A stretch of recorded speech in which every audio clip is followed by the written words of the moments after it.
This episode of Limit Break Radio is made possible by our generous Patreon donors, including Mira Lira of Fairy, Shikigami Weapon of Behemoth and Romave, Saren Orimura of Sargatanis. Thank you so much for your support. If you want to support Limit Break Radio, visit patreon.com/Limit Break Radio.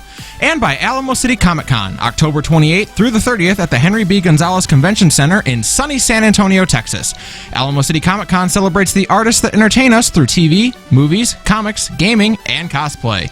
For more info, including badge prices, celebrity guests, hotel accommodations, and more, visit AlamoCityComicCon.com.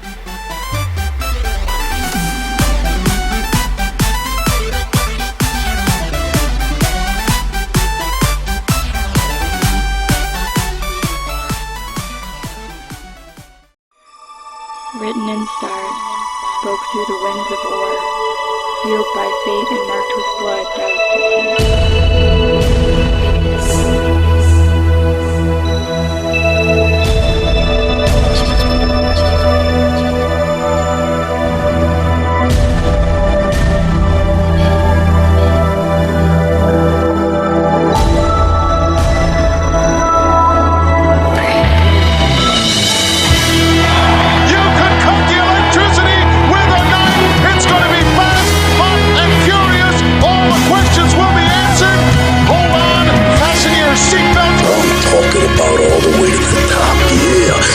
justifiably in a position that I'd rather not be in, but the cream rise to the top, oh yeah. I've been to the Super Bowl, I've been to the World Series, I've even been to the Rolling Stones, but there is one event that surpasses them all. Too hot to handle, too cold to hold. Check this out. Limit Break.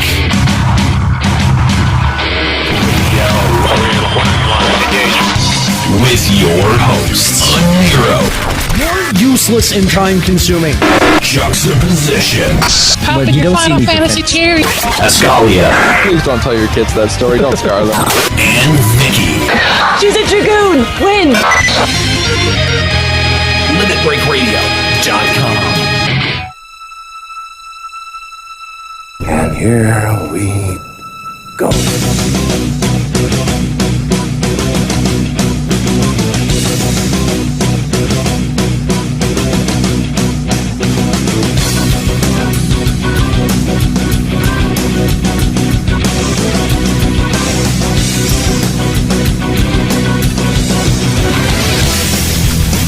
Welcome to Limit Break Radio. Episode number, what is this? 79? 79. Right? 79, yeah. Welcome to the show. Thank you for joining us. We are, of course, the premier podcast for Final Fantasy XI. And, of course, we are live from Vonadil. Thank you so much for joining us live here at twitch.tv/Limit Break Radio. We are, of course, going to be doing our spectacular annual platinum call-in extravaganza edition Bonanza Special Volume 3 today. So we invite your calls here on the show, talking everything Final Fantasy XI, because there's nothing to talk about for 14. I like 14. Hey, I'm a host now. You are not a host. That's a lie. That wasn't canon.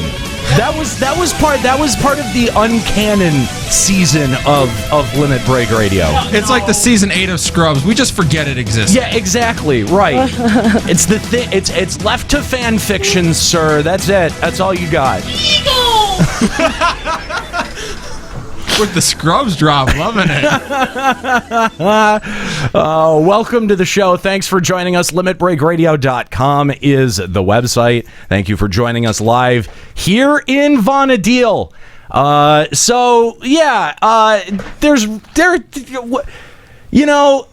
It's interesting. We're excited to talk about Final Fantasy XI. There's a lot to talk about. It's been a while since we've done our. It's been a couple of months since we've done our last 3 or 4 month or 3 or 4 hour epic So, we're going to be here for a while today. Strap in, guys. We've got a big topic. Joining us today, of course, we've got the crew. We've got Vicky here. Vicky, how's it going? What's up? It's going. Glad to have you along. And Juxta is here. He keeps saying that he's a host. It's not true. Simply Juxta was a thing. That was not a thing. It has not been wiped clean. It's not a thing. But we have a special guest host along with us today, but also host for one of our network shows, Voices of Vana'diel. We've got Escalia joining us today. Yes, and I want to go ahead and preempt this by saying Voices of Vana'diel episode 12 is coming. We had some slight delays in production. Where are those 0.5 episodes? What happened? I really missed the voice acting. Yeah. What happened to those? We did some that are not out yet. Yeah, Where are they? Vicky, where are they? we recorded some that never made it to air. Whatever happened to that? The 0.5s are coming, guys. They're coming and they're going to be spectacular. And the next book is going to be wonderful. Of course, this is the most popular Final Fantasy XI podcast on the internet. It may be the only one left.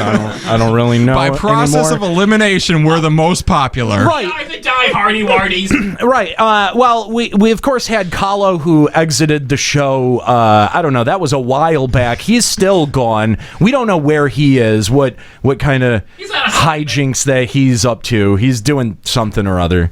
But I mean, we have the extra microphone set up. Maybe we should. Because it's just Vicky and I in terms of hosts. I mean, Escalia is gonna, I'm on Voices of Vana'diel. That counts, kinda. I guess, sort of. I deserve a Mikey Wike. Are you? Okay. Oh. If I'm still mad at Nika ERRRR Do we have for to- defending Skoro last week. Escape Death, thanks for Escape that. Death. Calling out Nika for defending Skuro.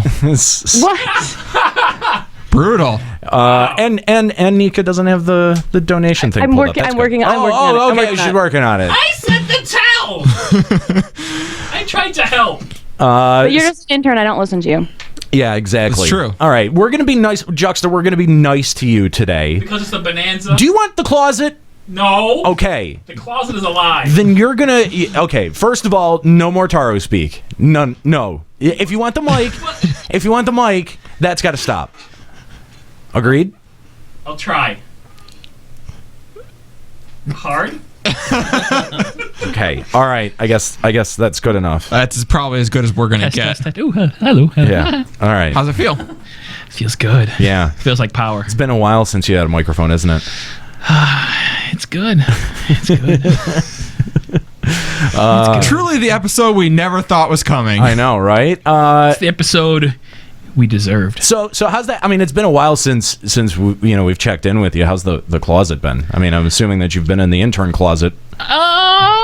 Well, there's all the the things in there, and the socks, the bones of Eruphalion, bones of Eruphalion, Lady Fane, Ellison. They're all in there. Skeletons in our closets that shall never be released. And that's the last we'll ever speak of it. There you go. So we've also got another guest joining us today. We used to do this a lot on the show, where we would have a guest that was sort of like not even really related to the topic that we were talking about, but they were someone that would just like round out the room. And there was really no explainable reason for them to be on the show, but yet they were there. Then we needed another voice. Yeah, they were there, and they said things sometimes. So joining us today as a special guest, we've got Papa Woody. Papa, hey, how you doing? Good. How about yourself? Welcome to Limit Break Radio. Thanks. Were you able to find your way to Norg? Okay. Yeah. Not really. No. No. I have no idea where it is. Oh. Well, to be fair, we've never shown it before, so that's true. That's true. I mean, a first time for everything. That's right. That is right. totally not Amigo's butt in the background, by the way. Oh yeah, we should. Hang on. Can we focus in on that for a moment? Hang on. Yeah. Let's. Okay. I've got the camera turned now. This is an actual game with like characters acknowledging fan service in it.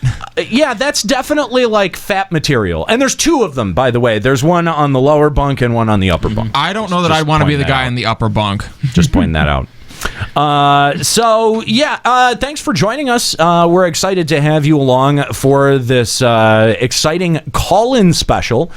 This is, of course, Limit Break Radio Spectacular Annual Platinum Extravaganza Edition Call-in Bonanza Special Volume 3. Volume 2 was a thing that happened, and we had... How did it go? It was interesting because I sat around for like 3.5 hours on a weekend and got 0 Skype calls. Oh, so it's basically like every other day. Yeah, kind of. Yeah, it was sad.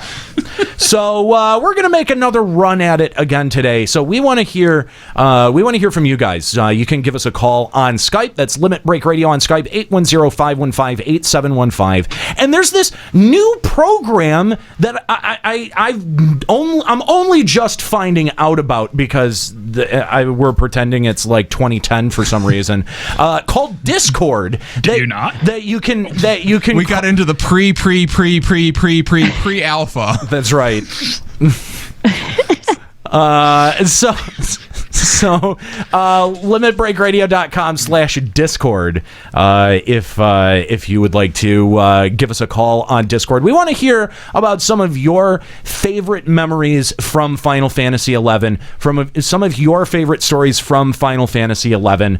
But we've actually do we actually have news? There's news to talk about in Final Fantasy XI? There's news, but this is LBR Classic. Shouldn't we be doing personal updates? Oh my God. Isn't that an important part of the show? We can't forget about personal updates. Oh my God, you're so right. Well, just a position. Intern. Yes? Personal update? What have you been doing? I don't have anything. Really? You don't have any? Yes, really? you do. Really? I beg to differ. You and I both have personal updates. As I understand, you found This is LBR Classic. We don't have personal updates. We don't actually play the game, remember? We do the segment, but we don't actually have any. No. I mean, let's see. Last time that I told everyone, I got 99 Dancer. I got 95 Ninja. Nice. I got a whole bunch of welfare gear from the Sparks guy. And are we doing spoilers on this episode? I mean, it's not classic LBR, but I mean, I don't. Is anyone gonna get mad at this point if we do spoilers? Okay, well, guys, guess what? We're just gonna be spoilers. So if you don't want to be spoiled on this game, that's here's your chance. If you don't want to, yeah, exactly, right. Just so everyone knows, I'm a god. Nay, I am 2 gods. You were a god. No, I'm a god. And then you died. And you're no longer a god. Yeah, that's fair. No, I've ascended. I can't be immortal still. I'm above everything. How do you become a god twice? Well, it's very difficult. First, you have to go forward in time, and then have the darkness stripped from your body, and then have that darkness go back in time to the present time, and then become a god of light. He's not entirely wrong. Like, he's not... Nope. Where's your end feet, Vicky? Okay, I need to dig these out of my inventory. I definitely have them. Get them hecatomb feet out. Yep. Yeah, he's not entirely wrong. You in the future, you separate from your dark self, then you go back in time, and you both become gods, and you fight each other, and then you merge back together. I'm not gonna lie. This sounds really anime. Kind of. Have you played this game? Yeah, I have. A lot. Yeah. Spoiler alert.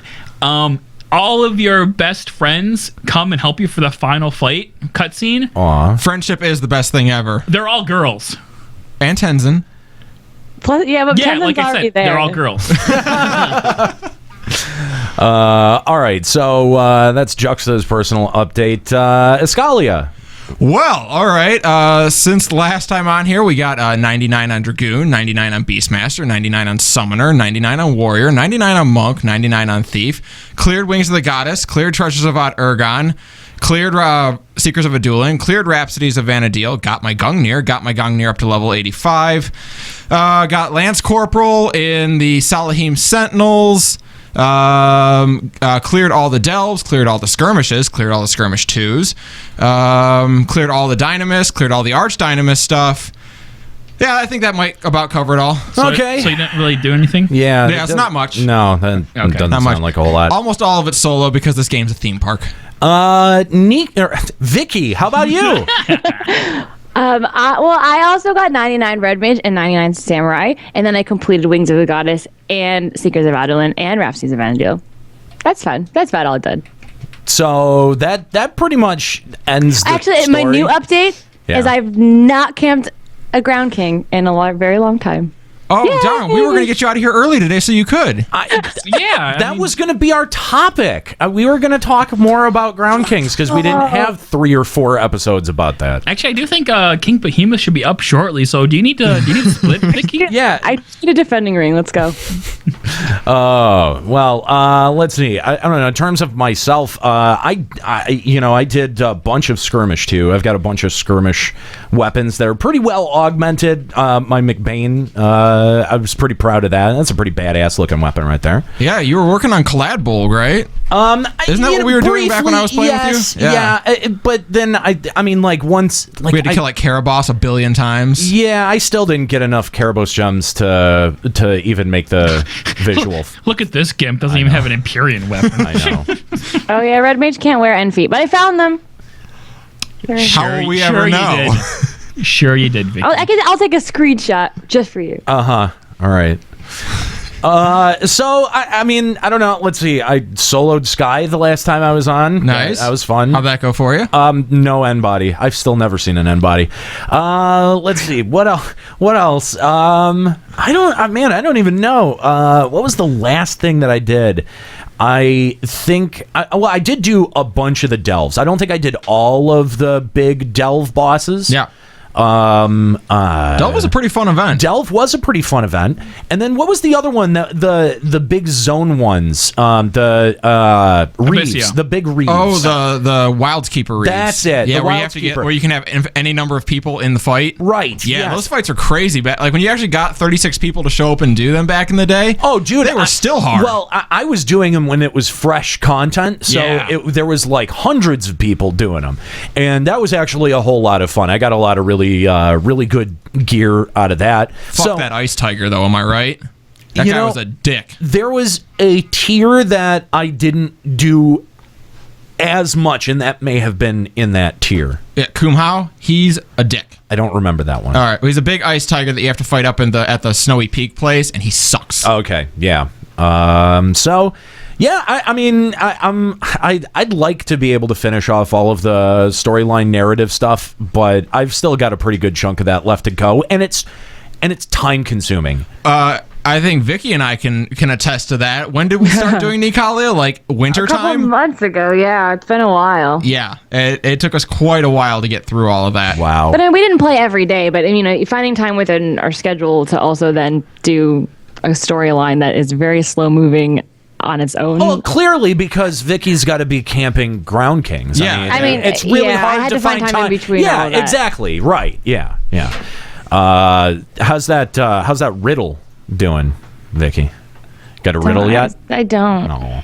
She was partying with her Joy Toy out the other night. Saren though. has one. It's a lot. Well, I'm just saying, it's a lot of investment to not even get a riddle. I'm just saying. I don't play the job that uses it primarily. Okay, I guess that's fair. Other people could use it, but I mean, like with how often you're camping Ground Kings, you would think that you would have one by so now. many of them. Yeah.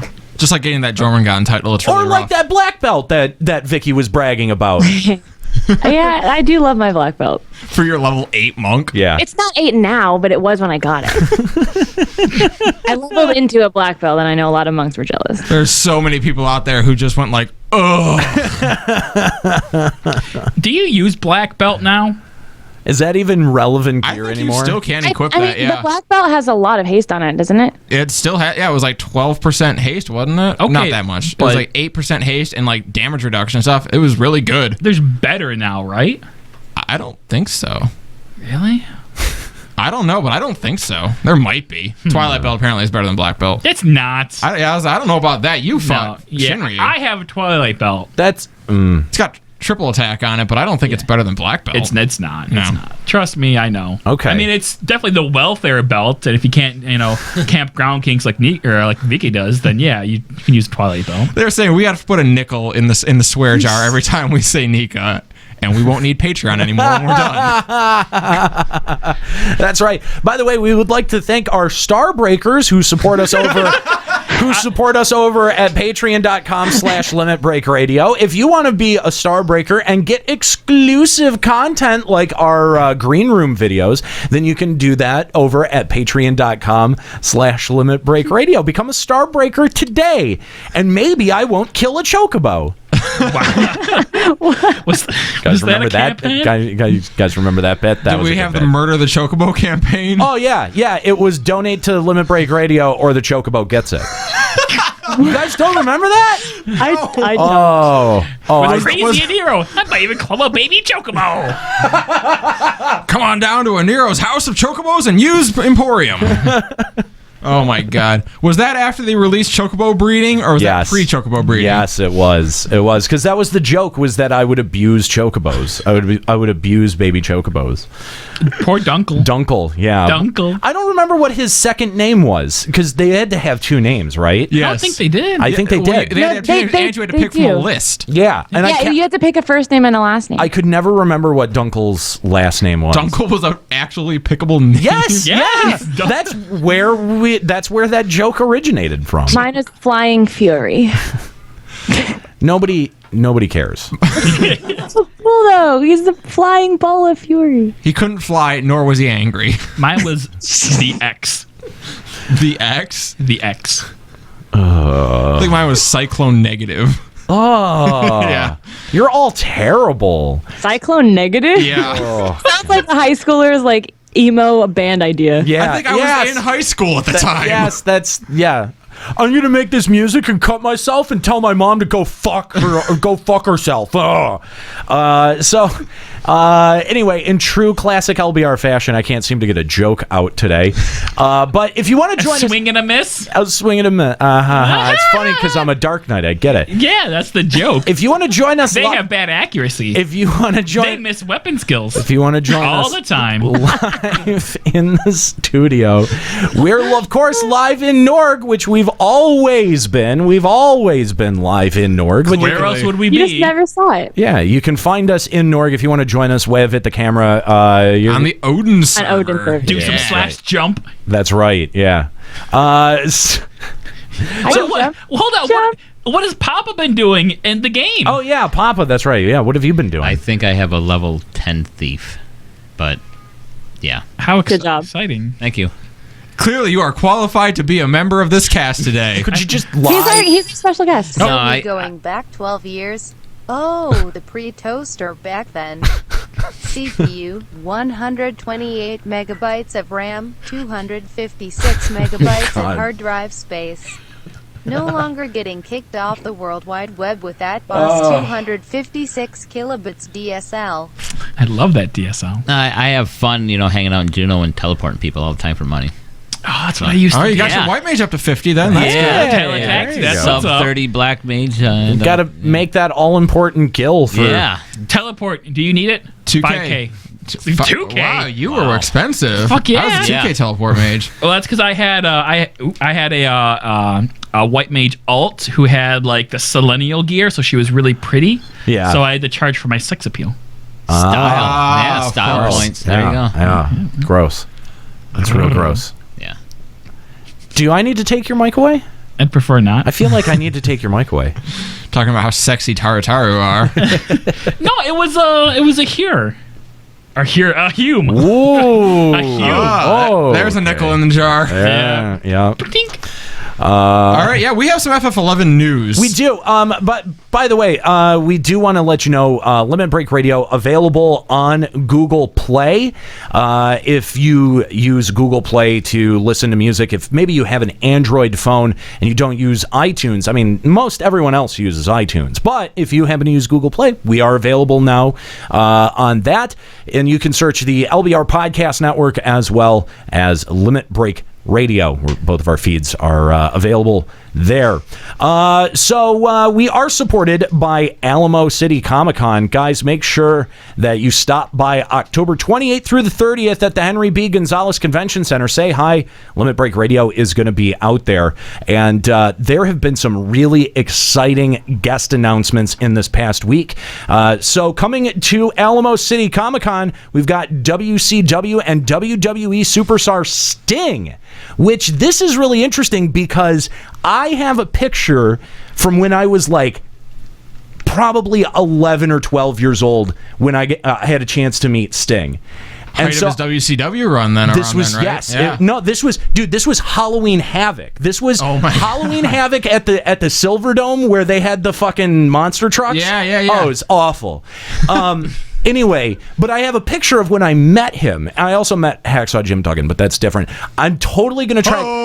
Yes. I'm totally going to track down that picture and get him to sign the picture of when I met him at like 11. That's totally awesome. Yeah, I thought that was funny. So, WCW and WWE superstar Sting is going to be out there. Also recently announced Christy Swanson, the original Buffy from Buffy the Vampire Slayer, who also had some roles in Big Daddy and was in Ferris Bueller's Day Off. She was in that iconic scene, the Bueller scene. That's her? That's her. She's the student? She's the student. Yes. Oh, my God. Yeah, that's her. Christy Swanson going to be out there. And also announced this week, Mina Suvari. She starred in the American Beauty and the American Pie films. The eternally hot Mina Suvari is going to be out there. But also, she happens to be the voice actress for Aerith in Kingdom Hearts and Advent Children. So we're definitely going to be looking to talk to Mina Suvari out there.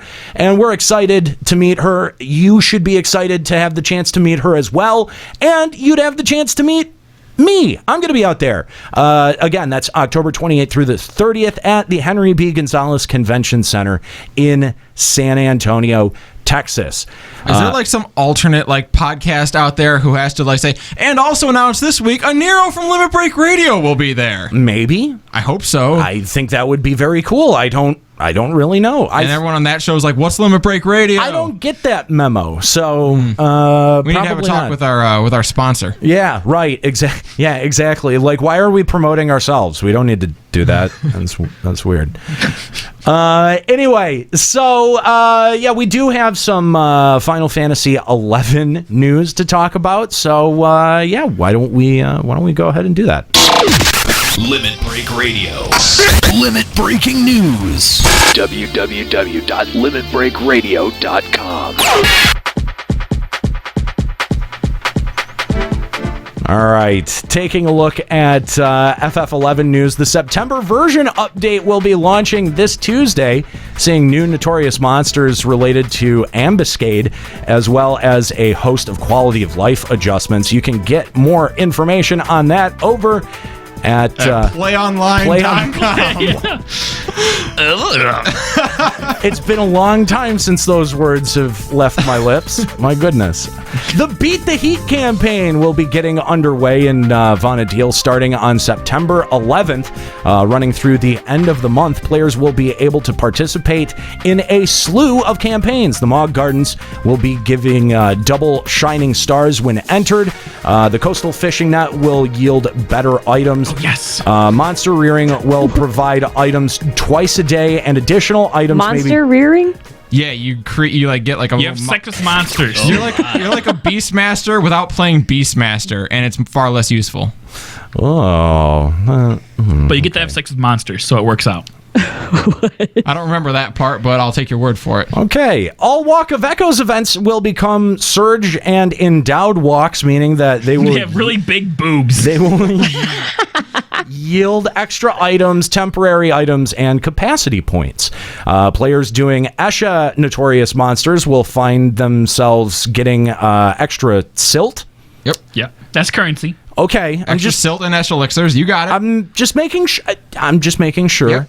And the rewards from good luck Gaze Fete NMs will be increased. Yes, the reward from Gaze Fetish will be increased. All right, cool. I forgot about absolutely slaughtering the names of everything in this in this game.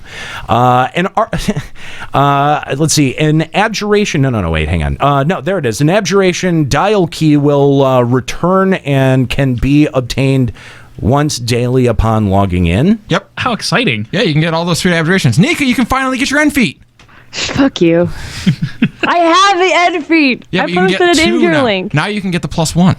Hackertoon feet +1. God damn it. Do you not have +1, Vicky? No. For shame.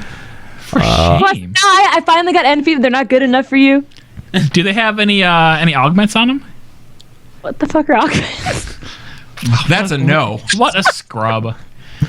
Go back to Behemoth's Dominion.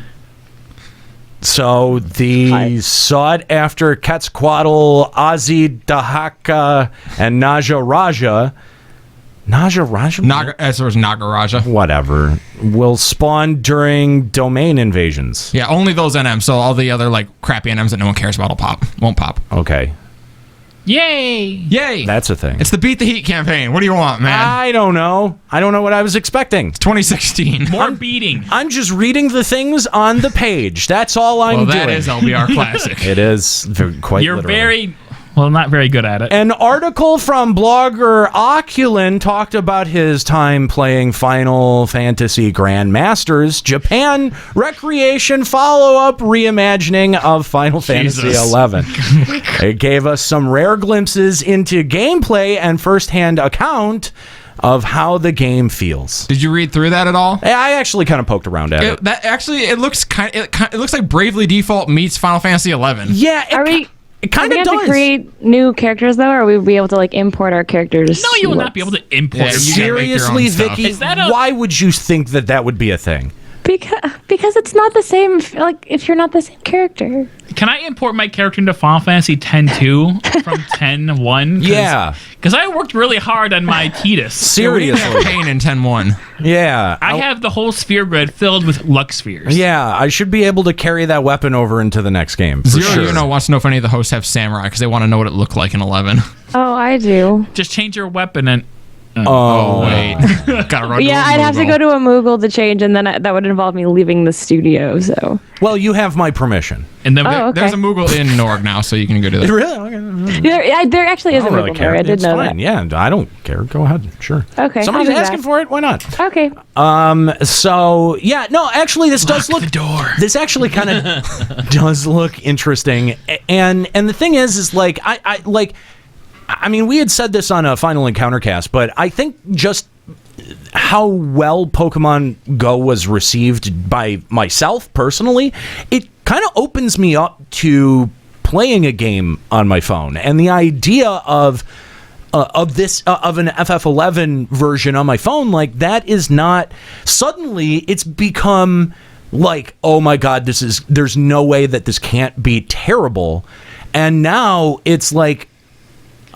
These are games. Well, I like the way he described it. He described it as it recaptures the spirit of FF11 because you were never going to be able to just directly port the game, really. No, you're never going to be able to perfectly recreate it. But if you can recapture like that spirit, hey, it's me and a bunch of my friends, and we're walking through this dungeon and doing stuff, and it's hard. Right. That's cool to me. Yeah. No, I think it's kind of cool, and I actually kind of like some of these screenshots too. So I'm gonna make sure that that these make Look at their them way fighting the Dalmol.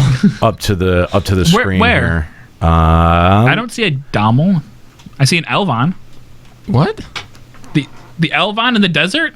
Oh yeah, there it is. You're right. That isn't. I'm sorry, guys. I'm sorry. I mistook it. So I mean, this seems like just like one of the this is the map. Like this is what you're going to be exploring. So I think that's. I mean, I'm going with I don't know, maybe Rangamot Pass, something like that. Yeah, it's insert dungeon here, Maze of Shakrami. Oh, okay. Yeah, it could be any number of those. One thing apparently. You see, also, I mean, pretty decent UI too. So yeah, it looks pretty intuitive. Yeah. I think he said that there's not like a stamina or energy gauge, so you could actually play as long as you want, which is different from most mobile games. Well, like Record Keeper. Yeah, like yeah, and it seems to fly in the face of a lot of Square Enix's recent decisions to use Here's another shot of 3 party members fighting a Dommel. Elvon. Yeah, it's an Elvon. Oh, right. Yeah, sorry. It's naked, granted. Excuse me. I apologize. And then you actually kind of see like the abilities down here. And I don't know. This does not. I'm telling you, this does not look that bad for a phone game. It sure doesn't. I'm kind of impressed by this. Yeah. I'll probably play it. I will download it and try it. Yeah. I'll give it a try. Yeah, for sure. And it's actually, I mean, you can tell they've got the concept screen here at the bottom, and you can tell that it's morphed quite a bit from that. But I actually am pretty encouraged by what I see here. I mean, it might be something to keep FF11 going, and it might actually be something that I play. Yeah, I mean, it strikes me again as them not wanting to have 11 be unplayable in any fashion, so that's what this is probably. I guess. But it looks fun. It looks interesting, at least. It's worth trying. Yeah. But, I mean, nice to know that they're not abandoning the world of Vana'diel completely. Vana'diel has great lore. Like, even as far as Final Fantasy universes go, give me Vana'diel over 12's world with Lux and Dark or Evilis. Evilis, thank you. Wow. Lux and Dark is great. 13? No, Evilis is pretty good. Yeah, I love Evilis. I like Vana'diel more, though. Like, do you like Evilis more? No, I definitely don't like Evilis more. It's not... That's not really a fair comparison, though. I mean, Evilis is a fairly expansive... You know, I don't think I've actually even wrapped my full head around the scale of Evilis, because I've never really looked into it. I know that we've got it in 12. There was Revenant Wings. I don't know how much that expanded on the world, but you also had... what was that PlayStation 1 game? Tactics. Tactics. That was also set in Evilis, but there was one more. There was a PlayStation 1 game, Vagrant Story? Was that in Evilis? Vagrant? You Google. might be making that. No, I'm definitely not. Lux and Dark was Bravely Second and Bravely Default. My bad. Hang on. I'm pretty sure Vagrant Story was set in Evilis. Wow, I didn't even know that. Yeah. So, I mean, it's not like they haven't put the work into that world, but the thing is they all kind of like I feel like Vagrant Story takes place in a very different different portion of the world, and I've never tried to like put all of those pieces of the world together quite like I have, with either Vana'diel or even Eorzea. Right. So that's true. I mean, we've had like 6 expansions to expand on the world of Vana'diel, so it maybe just feels more full and more complete. Well, but at the same time, there are big chunks that still feel like they are missing. I mean, it's one continent. Yeah, we never really got a satisfying Tavnasia adventure. As far as we got in the Far East was just Race and Jima in the final expansion. Yeah, exactly. One zone. Yeah, and even then it was in a very big zone. The Mithra homeland place in the north. We never went to Rajoa. Right. We never made it to the south, tropical south. That's right. There was a lot of a lot of the map. Yeah, there was a lot of the map that we heard about and just never got the chance to explore, which is a little bit sad because I feel like they had the lore that they had built around the world. Like, I really wanted to see those places far more than I want to see other continents in Eorzea. Yeah, so like every time why there was is an expansion, that? Why everyone's is like, I don't know what that is. Far East, one of those, give us something cool. Right. And they never did. They never went to those areas. Well, and then we got Adolin. Yeah. Which we didn't really hear that much about before we went there. We didn't even know it existed. Yeah.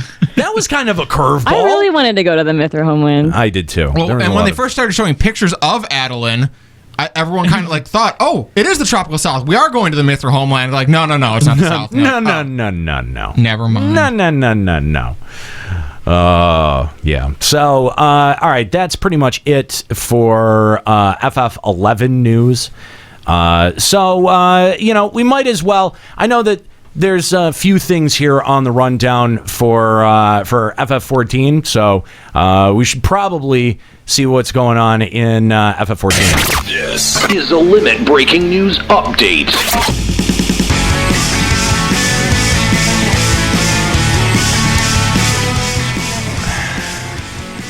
What's the first one?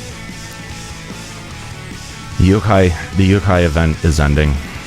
Oh no! It's a reminder. Wait, not till October. Yeah. Yokai Watch collaboration event reminder. Make sure you do it. You Big have news. 1 month. Breaking news. Gotta get your HQ mount. That's so important. It is. It got its own news post. I see that. How many weapons do you have, Aniro? None. I have 10. Of course you do. Why? Of course you do. Why? Why? 'Cause Why? I gotta get the mount. And this, now that I have 10, all the things cost 30, so now actually it starts grinding. Do those words hurt to say? What? I like that we have more viewers in our 11 audience right in the 11 studio than we do in the 14 studio. It's actually quite true. We have more news. We move on. Patch 3.4 will see a number of changes to Tombstone currency, including the introduction of a new Elegant Tombstone and the removal of Elegant Tombstone's law. Ooh, that's new and exciting. We ask that players currently carrying Elegant Tombstone's law, just get rid of them. Do the thing. Trash them. We're getting Elegant Tombstones of Scripture. We get Bible stones? Yeah. Weekly cap for lore is going to be removed. Oh, that's good. Yeah. Now I can get some more lore items even quicker now. SOs will no longer be obtainable. Oh no! Can we have a moment of silence for the SOs? Praise be to SO. All right, that's enough. And if you have any law, which I'm not sure why, but if you have any law, just get rid of it. Which I guarantee nobody has. Not unless you're like coming back from a big break. But this is actually kind of exciting. That out at FanFest this year, we already knew that Susan Calloway was going to be performing. We knew that the Primals would be performing. But we got confirmation that Susan Calloway will be performing on stage with the Primals out at FanFest. That's going to be hot. This is going to be so awesome. Now, I can't help but feel like it was our fault. Well, I mean, I know that we took responsibility last week for #Bring Susan being successful. Yeah. But I mean, you guys remember she appeared on the show. She called in around the time that she released the artist version of Answers, right? Yeah, great interview. And her new album. And we had worked out on the show like, hey, maybe you would want to come out and do an after party. I sort of feel like Square Enix sniped our talent. She did. Oh my God! If they say that, like, if she can't make it now, Square Enix sniped our talent. Well, isn't she performing on Saturday? I think it's the final event is on Saturday. Yeah, well, that is it's always the closeout. The music is always the closeout. Our event's on Friday though, right? Yeah, but I mean, is she going to perform 2 nights in a row? Yeah, that's the thing. I don't know what her flight schedule is. But that's the thing. Square Enix doesn't want us to have good things. Exactly. They're trying to stop us at every turn. This is sabotage. This is Square Enix cock block. Objection. Yep, that's what it is.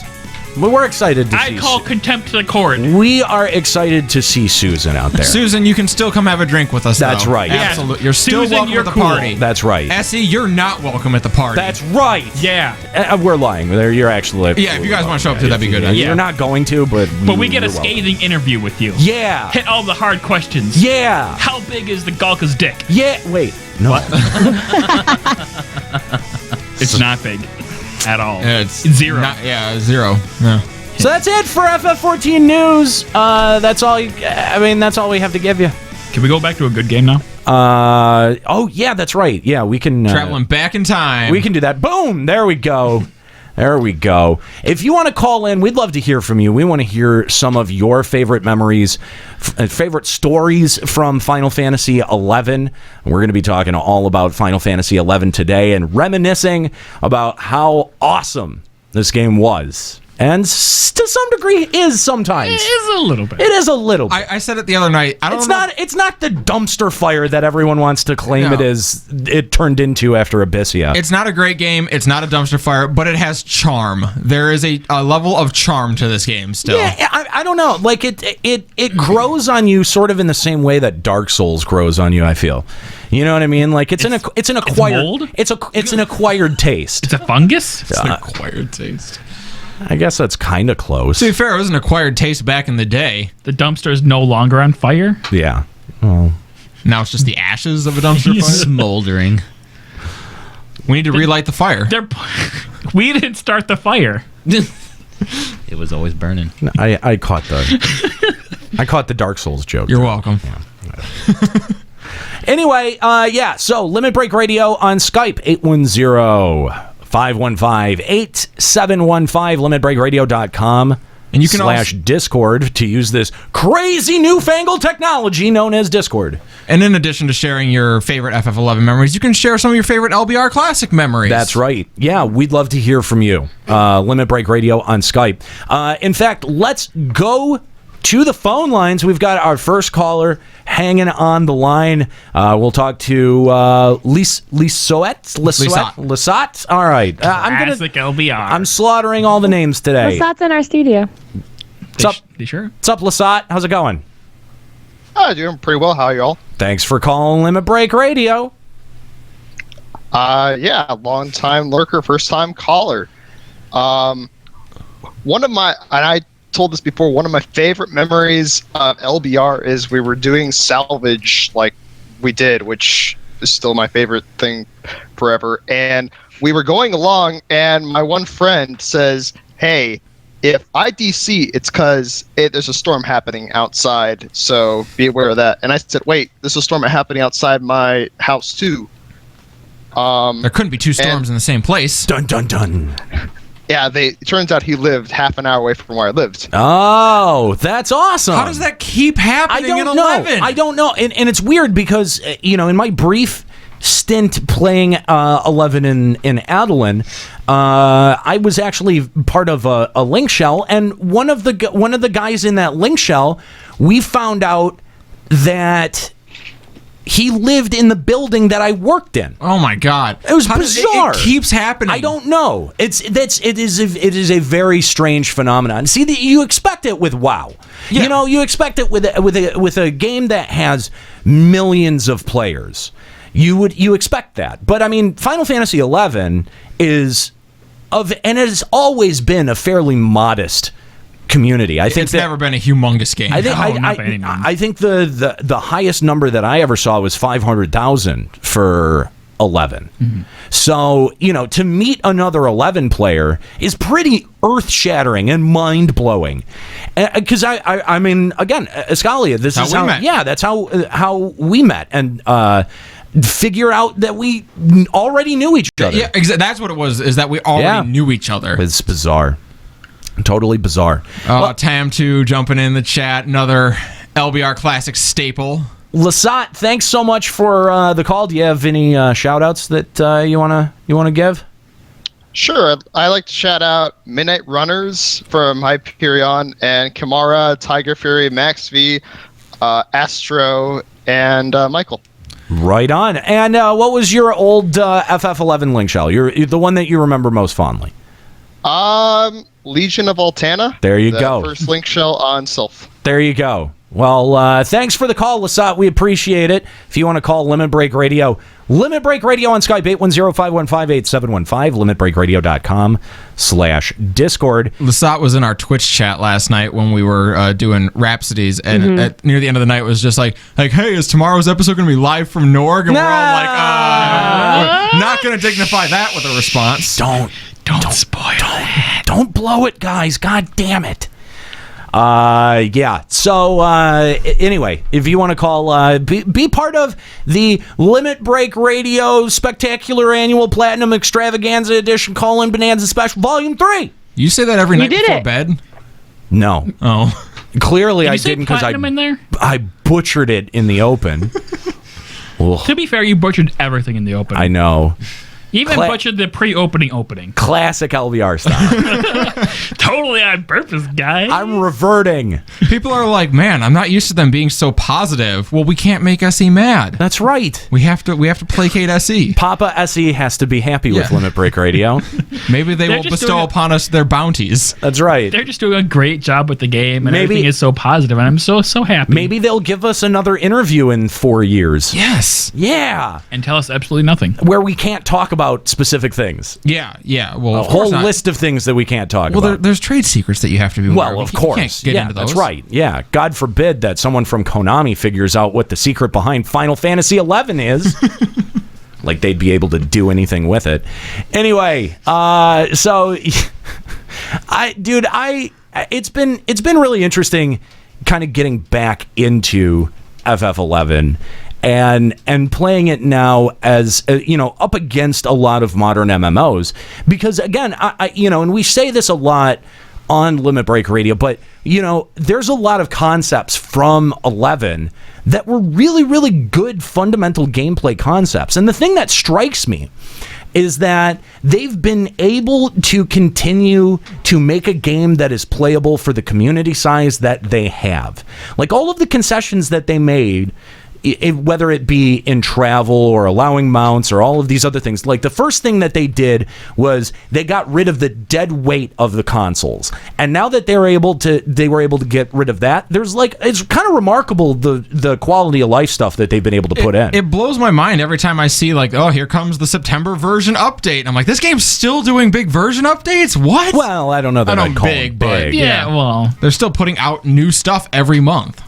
No, I mean, we'll never see another zone. We'll never see, that we'll never see anything like that for FF11. But I mean, I think that the new content, the new NM content that they added, the Ambuscade, is pretty interesting because it varies and it resets. So it sort of does give you an incentive to log in and stay logging in, but play every month. But it also gives you a timer. Like it also says, all right, but you've only got this much of a window. And in typical FF11 fashion, if you miss it, go fuck yourself. Yeah. Yeah. A lot of the trusts are like that too. Yeah. If you don't get the trust, then guess what? Go fuck yourself. Yeah. Go fuck yourself. They might appear again in 8-10 months down the line, but you're going to be waiting. Yeah. Digital exclusivity. It is really interesting how willing they are to do to execute a concept like that in FF11, and how unwilling they're willing to do that in 14.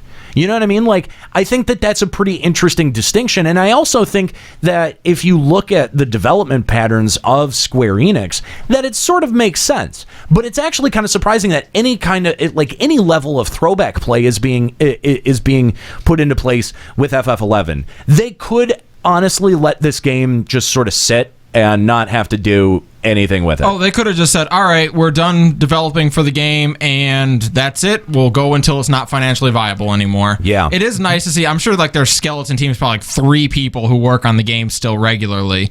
But, it is nice to see new stuff continue to come out, and just, you don't feel like you're just wasting your time there, most often. No more than you ever did in 11 anyway. Yeah, I mean... Did you really feel like you were wasting your time when you were playing? Well, no, but I mean, if you're going to be going around doing ambuscade for gear for reasons... Yeah, that's the thing, is that, now... where my gear is at, I'm sitting at, mostly item level 119 stuff, sure. And I feel no drive or desire to do... I want to do ambuscade to be I saw it. But you can get something cool out of Ambuscade. All the items that you need for the various Relic, Mythic, Empyrean, and the stuff to do the Magian, you can buy with Ambuscade stuff too. Interesting. So you have alternate ways of getting Alexandrite, the Umbral Marrow, that one item that Pandemonium Warden drops. Well, and with Ambuscade, the rewards switch every month too. Right. Which is actually kind of a interesting concept as well. Yeah. I wonder if there'll be a cycle with those, or if they'll at some point just start switching it up. Because, I mean, we've only seen, 4 months of it so far? 4 or 5 months, and they just now got to, healer gear in the last month. Yeah, so if you're a white mage or a bard, bard, there was no healer gear in it. Get fucked.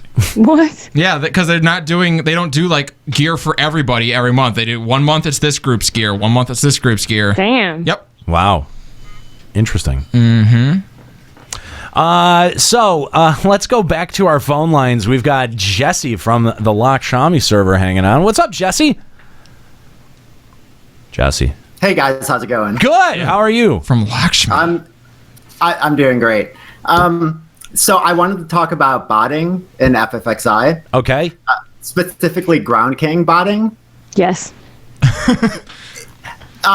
Nika, when she was talking last time, reminded me a lot about the situation that happened with Ground Kings. It was bad. Okay. It was really bad. So there was this bot called NASA, and it was pretty much one of the best bots at the time, and it pretty much guaranteed that a link shell would have almost full control over the Ground Kings. Okay. So what would happen is link shells would, even if all of their link shell members had all of the gear, they would still camp them to sell the gear since they had a monopoly on them because of the bot.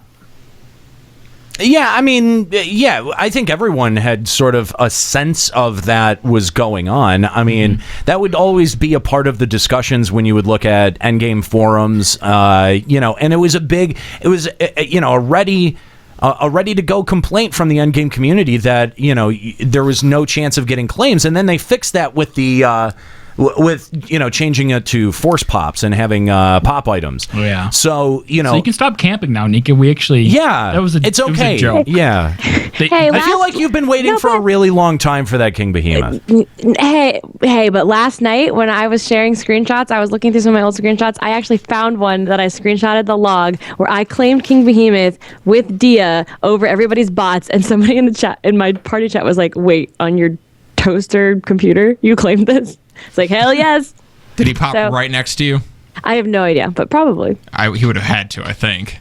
But like, that's why you spread out. You spread out your entire link shell, and everyone spams for like 30 seconds on the hope that you grab it before someone else's bot. Yeah, but I mean, yeah, and botting was a pretty serious annoyance. But the thing is that Square Enix was also kind of aggressive with people that they knew were botting. I mean, this is the same company that had the anti-RMT task force, which, if you think about the irony of the cash shop that they shoehorned into Deus Ex, it really kind of becomes like, really? Like, this is the same company that fought against real money transaction and is now embracing it with open arms?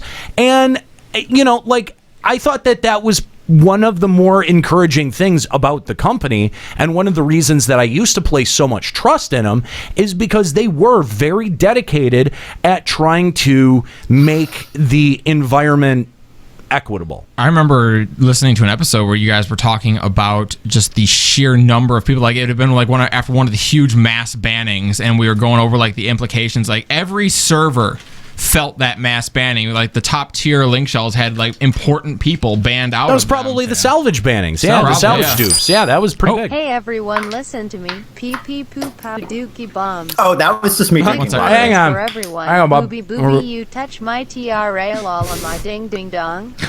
Slap a butt and grab your nuts. Oh, we gotta be here for a while. Eat some candy. Program. Oh, okay. What did we just hear? I have no idea. I think the chat's getting goofy now, too. Well, why not? Thanks for the donation. Appreciate it.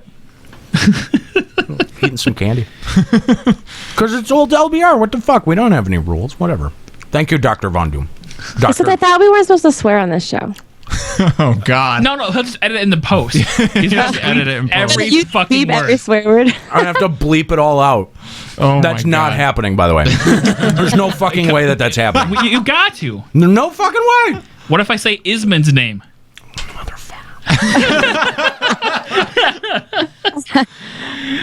I hate you so much. So much. Timestamp 2:04 p.m. 1:05 on the recording. There you go. Nailed it. You're welcome. Ass. Well, okay, caller, I potted you back up. Were you still there? I'm eating candy. Oh, yeah, I'm here. Okay, hi. What were you saying something? I feel like you were saying something. I feel like I interrupted. No? Okay. Nope. I can just sit here quietly while I finish off my candy. Well, stop eating He's literally more. just sitting there eating candy. What kind of candy is it? Can we go to a campaign? What kind of candy is it? Yeah, campaign sounds like fun. Yeah, let's go to a campaign. They're Chewy Sprees. Chewy Sprees? They're my favorite candy. I love Chewy Sprees. They're so good. They're the best. Hey, thanks for the call. We appreciate it, Jesse. It's been, been I don't know, bots. They're a thing. Yeah, bots suck. They were. They're not even about the salvage bans. That's what we're talking. I wonder if they're still a thing. I don't. Why wouldn't they be? I would imagine Ground they Kings are. don't exist anymore, right? They're all force pops. Yeah. Yeah, they're force pops. But like, you could still like probably bot for like fish, right? Well, fish bots? Fish bots, I bet, do exist still. No, you still gotta get that claim on King Arthur, man. Oh yeah, King Arthur. That's serious business. That's true. That's Kraken Club, right? No. What No, is that's King the Arthur? speed belt. Speed belt. Yeah. But the rare X one now. Jesus Christ, is speed belt still relevant? Okay. Well, kinda, because I you don't- you gotta crafted know. you crafted into the higher new Oh, ones. you're right. That You is. crafted It's a into base better item. speed Oh, belts you're now. right. So kind of. Yeah, you're. Oh. Dude, But I can mean, you imagine getting to like the third tier of that and then your craft you- breaks? Can you craft using the rare X, or do you have to get the speed belt from You the have to get the KSNS? speed belt. Oh. Oh yeah, you're right. Never mind. It's worthless because the one you get from King Arthur is the rare EX version. Oh, Never mind. okay. It's They worthless. changed all that, remember?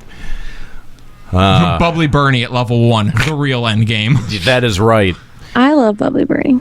He's so cute. If you'd like to call the show, Limit Break Radio on Skype, 810-515-8715, limitbreakradio.com/Discord. If you want to use this crazy new thing called Discord, help us beta test it. That's right. We're trying it Alpha out test for the it. first Alpha time. test. Yeah, it's gonna be out in 4 years or That's so. right. Yeah.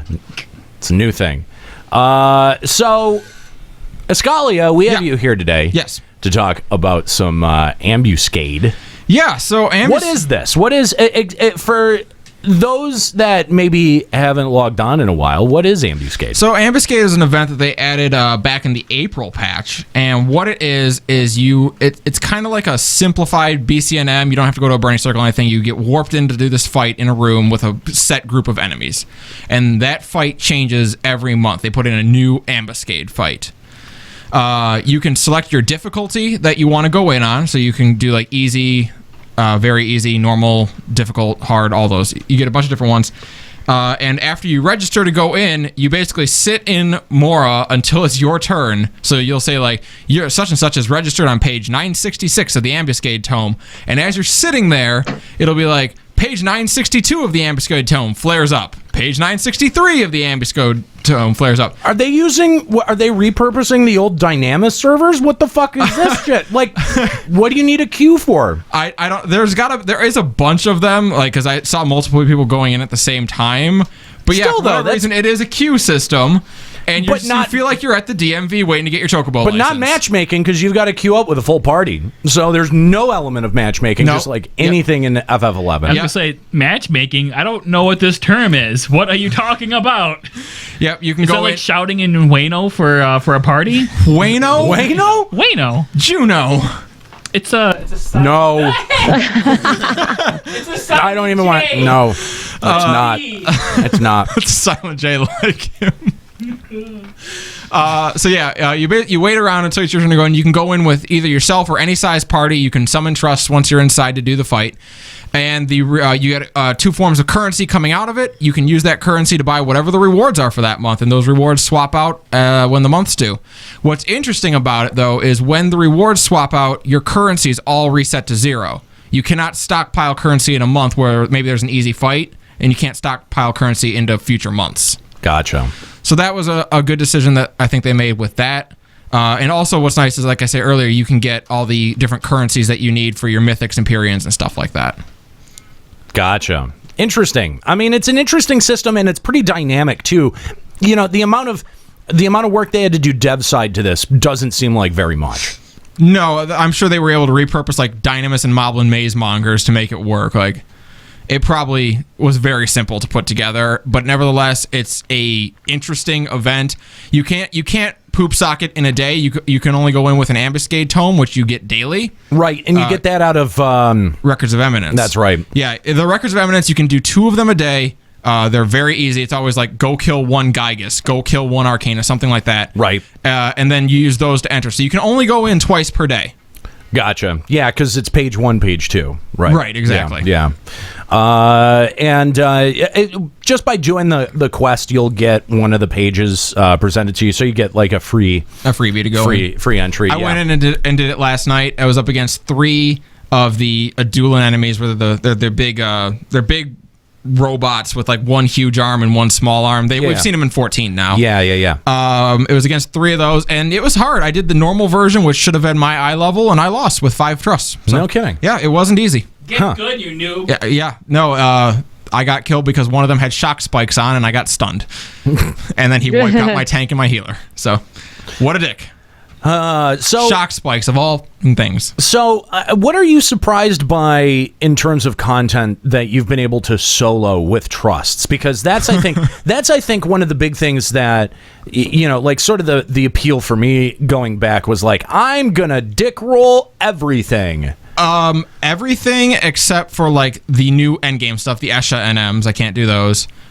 Some of like the last. But that's good though. You want your newer stuff to still be party relevant. Right. A lot of the storyline bosses you can't do solo either. Right. Like, they're really, really hard. Yeah, Right. I mean, like the only ones that I would say you probably can't do solo might be like Hades and the last boss of like Rhapsodies, maybe one more. Like if you were well geared, you'd probably be able to do the other ones solo. Gotcha. But yeah, the last boss of Rhapsodies was no joke, and the last boss of Adulin wasn't a joke. Gotcha. I mean, actually, I had wrapped up Wings of the Goddess, the main mission, and actually that final fight I did complete with trusts, but it was a challenge. It took me 3 or 4 tries. Not for us. Whereas most other like confrontations like that, it's just We're face rolls. You're like swing 1, swing 2. That's it. We're done. I can see why. Beastmaster did face roll it though. Yeah, well, we used to face roll. I had my Beastmaster out, but let the pet tank it, so you don't have to worry about taking tons of damage. It's not so bad. Yeah. I mean, it wasn't the worst thing, and I mean, again, if you have the right trusts and enough of them, you can definitely get through it. But I was really surprised by the amount of content that you're able to just chew through. Yeah, it like we've talked about before, this game has become a theme park for you to do everything you ever wanted to do. Yeah. Which I think if this is probably the last year, maybe 2 years of the game, that's probably the way the game should be at this point. Here's your chance to go do all the things you've ever dreamed of. Have fun. Bucket list it, and go. Mm-hmm. And Kill Absolute Virtue. Go kill Absolute Virtue. Why not? If you can lock down his healing or his benediction 2 hour, why not? All right. Yuxtaposition. I'm going to take you off of mute now. I'm going to give you a microphone back. The J in your name is now silent, just so you know. That's cool. It sounds classy. Yuxtaposition. It actually works. It sounds yucky, actually. Yeah, it does. I like works it. for you. I don't know about that. No, that works for you. I just want to say that is 100% accurate. Oh yeah, well I'm gonna make your it encompasses what everyone feels about you into your name. I'm going to make your J not hidden and silent anymore. So now you're Janiro. I don't have a name. You do have a name. I don't have it's Janiro. I don't have a J. Well, it was hidden. It was a stealth J, but now it's. Oh, you unsilenced I found it. Your J had Utsumi Ichi going on. Yeah, Oh, okay. I found it though. But it's still silent. I detected by scent. So it's still a Nero. Deodorized? Can I have it? Really want your microphone taken away again? Bodily functions sound great over the air. Just saying. Just saying. If I can work up if I had a belch in the cannon, I would have let it fly right there. I really wish I did. I got root beer. There you go. No, I don't want anything that your mouth has been anywhere remotely near. I don't want cold sores. I don't need cold sores. Herpes? Yeah, I don't need that either. Crabs? And no. Yeah, I know these are all things that you have that you could give me if I wanted them, but I don't. TP I'm just party? making weapon skill party? Can we Renke, pretty please? I had to explain in chat what a magic burst was the other day, and I'm like, oh my god. Oh, isn't that Last night on the sad? stream, I pulled up the Renke chart. Yes. And I had every single skill chain in the magic burst listed. Isn't that shit sad? It triggered some people, I think. Dude, just my God. looking at the Renke chart again, I'm like, okay, so I do this, it goes down to here, and then I can do that, but it doesn't go to that back down that way. Okay, so this is only an A move, this is a B move. Oh my god, that chart. Magic bursting. God. Remember when you actually had to do things in parties with other people that involved? You had the puller and the tank. Oh, then you had to SATA hate onto the tank to get it off the puller. Yeah. Remember when we had scholars, weapon skill chaining onto the mob and magic bursting themselves? Because that's a thing now. Casters skill chaining with themselves. All those samurais, with spells. Blue mages especially. Blue mage can solo the final fight of a Mughal Kupo d'etat in like 3 seconds because they can create a self-darkness skill chain and then do like quadratic continuum for 100,000 damage. God damn. What? Yeah, it's stupid because like the final boss there is like 10 times weak to magic burst and skill chain damage. Oh, wow. So you can do like 100,000 damage. Well, and I gotta say, blue mages are pretty brutal. Like the last time that I was playing Skirmish 2, it was just full. I was doing parties of blue mages, and they would just wreck everything and take no time. It made me look like a scrub. Well, I mean, it's understandable. Was it really the blue mage? Yeah.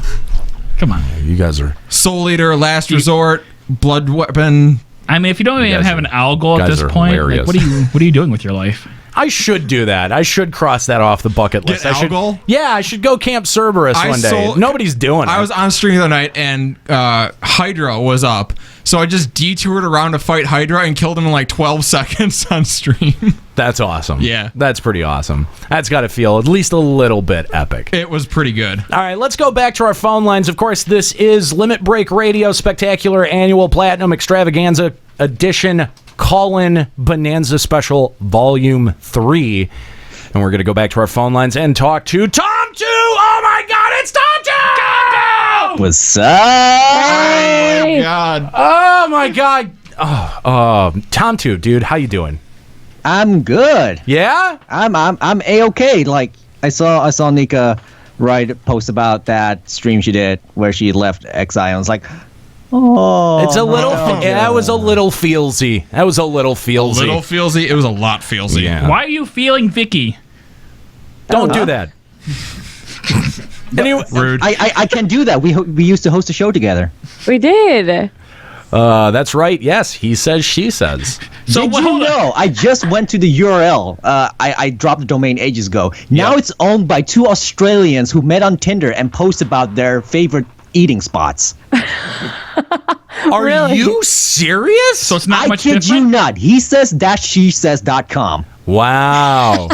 That's pretty hilarious. That is really funny. Wow. Yeah, no, I knew you had right. dropped the domain because all of our links back to your page were broken, but that's all right. Yeah. Every so often, though, I get a notification that the He Says, She Says Facebook page gets a new view or a new like, and I'm like, what is going on? I get that. I had the other day, like, 5 new people liked Voices of Vanadil, and I'm like, what? Yeah, guys, I totally get that, too. People like Vanadil voices all the time. I get that, yeah. So, Tom, does no one like Simply Juxta? Does that not happen for you? I did not have a Facebook page, thank you very much. He was above having a Facebook page. Yeah. So was just a new turn. Yeah, that's right. Exactly. Why would he have a Facebook page? So, Tom 2, when was the last time you logged into FF11? I think it was when Rhapsodies of Vanadil was around. Yeah. And I logged in for a little bit trying to get stuff done, but I just couldn't do anything because I was so far out of it. I could not remember anything. I had no macros. I forgot how to load the macros. I was too lazy to look up how to do it. So God, it's like playing with Vicky. So you didn't. Hey. So you didn't get very far.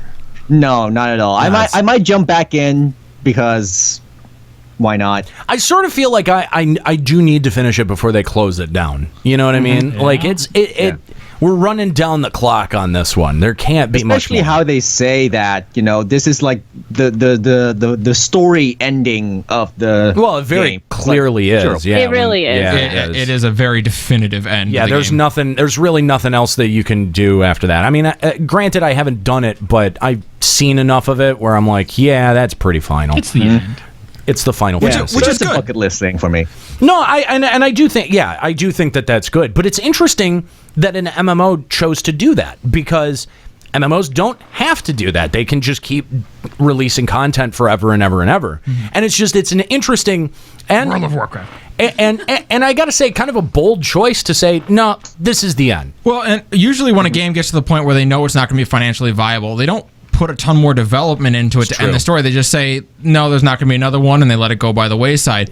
Square Enix Which taking is the time. Saddest. It is I think so the sad. saddest way to send your game off. This feels like an appropriate send off. Like Yes. Rhapsodies Totally. really felt like they were putting a bow on the game And I think with a game that has as long of a history as this one does, and is as well remembered and beloved as it is among those that played it, that you have to do that. You have to do that in order to do right by your community. I like that how they're keeping it open for people who that might be interested in wrapping up that story, so they can keep coming back, or they can go back and do it. Unlike a catastrophe event like they did in 1.0 for 14, where there was like your last chance at doing it, or with Star Wars Galaxy, where they ended the game with like this huge brawl between the light side and dark side or whatever. Yeah, and again, like, I think that is a way better way to do it. Like, if it was a cataclysmic event, it would, I think, feel a little bit too much like FF14 1.0. Oh, yeah. And the Rhapsodies had a potential for a cataclysmic event, though. They really could have just been like, okay, this actually, all this shit in the future comes to pass, your character dies, and you can no longer log in. The end! Go away. Yeah, we're done here. I would write so many angry letters to SE. I don't know what I would do if that's how they ended. I'd lose my mind. But I wonder though, like when the servers do finally go down, if they will add some final hurrah event, or if they'll just be like, well, complete the story. Your character's story has been wrapped up. The end. Servers down. I'm afraid that once they finally figure out how far they get the mobile version, or like the rebirth version of 11, like if they are happy with that, they might decide to just quit 11 altogether and just say, no, if you want to experience the story of 11, play this version. Yeah, it's possible. I think that would be sad though. I would be really bummed out if FF11 as it exists right now was just in no way, shape, or form playable, that the servers were just down. But the thing is that you've got private servers now. Yep. And granted, they are a bit on the gray area for legality, because they are very easily shut down. They're very commonly shut down. But there's really no question that the developers know about these, and some of them, like they do for a lot of other ancillary game media, will just kind of turn their head and kind of let it go. Right. And let it continue. And I think that at the point, if there was no official FF11 servers, that Square Enix probably would just look the other way. Yeah, but I mean, as for this server, how long it's going to last, the overhead costs. Oh, it's got to be a fucking iMac at this point? Yeah, Jesus. Well, I mean, the overhead costs of running 11 at this point are a skeleton crew who are doing development work, and power and keeping the computer running. Yeah, it's so minimal. The $7 a month. Yeah, like how many users do you actually need to sustain 11 as it is? Not many. I would say. Yeah, and there's quite a few thousand people that still play, so they're still quite profitable. Yeah. No, I mean, it does make its money, and that's why I think it shouldn't go anywhere. And I mean, older games that still have the subscription model. And by the way, we're going to be getting into this on Final Encountercast. Yes. We're going to get kind of deep into this on Final Encountercast, but the games that have kept the subscription model, which are fewer and fewer and fewer as time goes on, are old games that I think, Escalia, you kind of hit on something that is pretty observant, that they're probably very, very low overhead to run. We're talking about Ultima Online. We're talking about Dark Age of Camelot. Yep. And you only need a couple thousand players giving every month, paying every month, to be able to really just, zero out on that sort of stuff. Yeah, it'll get even cheaper as time goes on, because eventually they will pull the plug on doing changes in devs for the game, and then you've probably got one part-time guy who oversees 11 at that point. Right. And that's all you have to pay. He's taking all the GM complaints. They just left GM Dave. That's it. GM Dave gets to run all of FF11. I'd actually be okay with this. Dude, you're going to Jormungand a lot, but now you can solo him, so it doesn't matter when he sends you there. Did we ever get a real confirmation if that was just purely parody, if he really was a GM? I'm gonna say that he was probably a parody. But he could have been an actual GM that didn't, like, the stories were fake. I think he was a real GM posting what he wants to do to people. Maybe. I don't know. I'd love to do some internet detective work and find out who exactly that guy was. Don't ruin the magic for yourselves. But there were so many good Final Fantasy XI blogs. Oh yeah, dude, and just like funny, like goofy videos. Like what were we watching? As Vanadil turns, we watched it before the show started. Yep.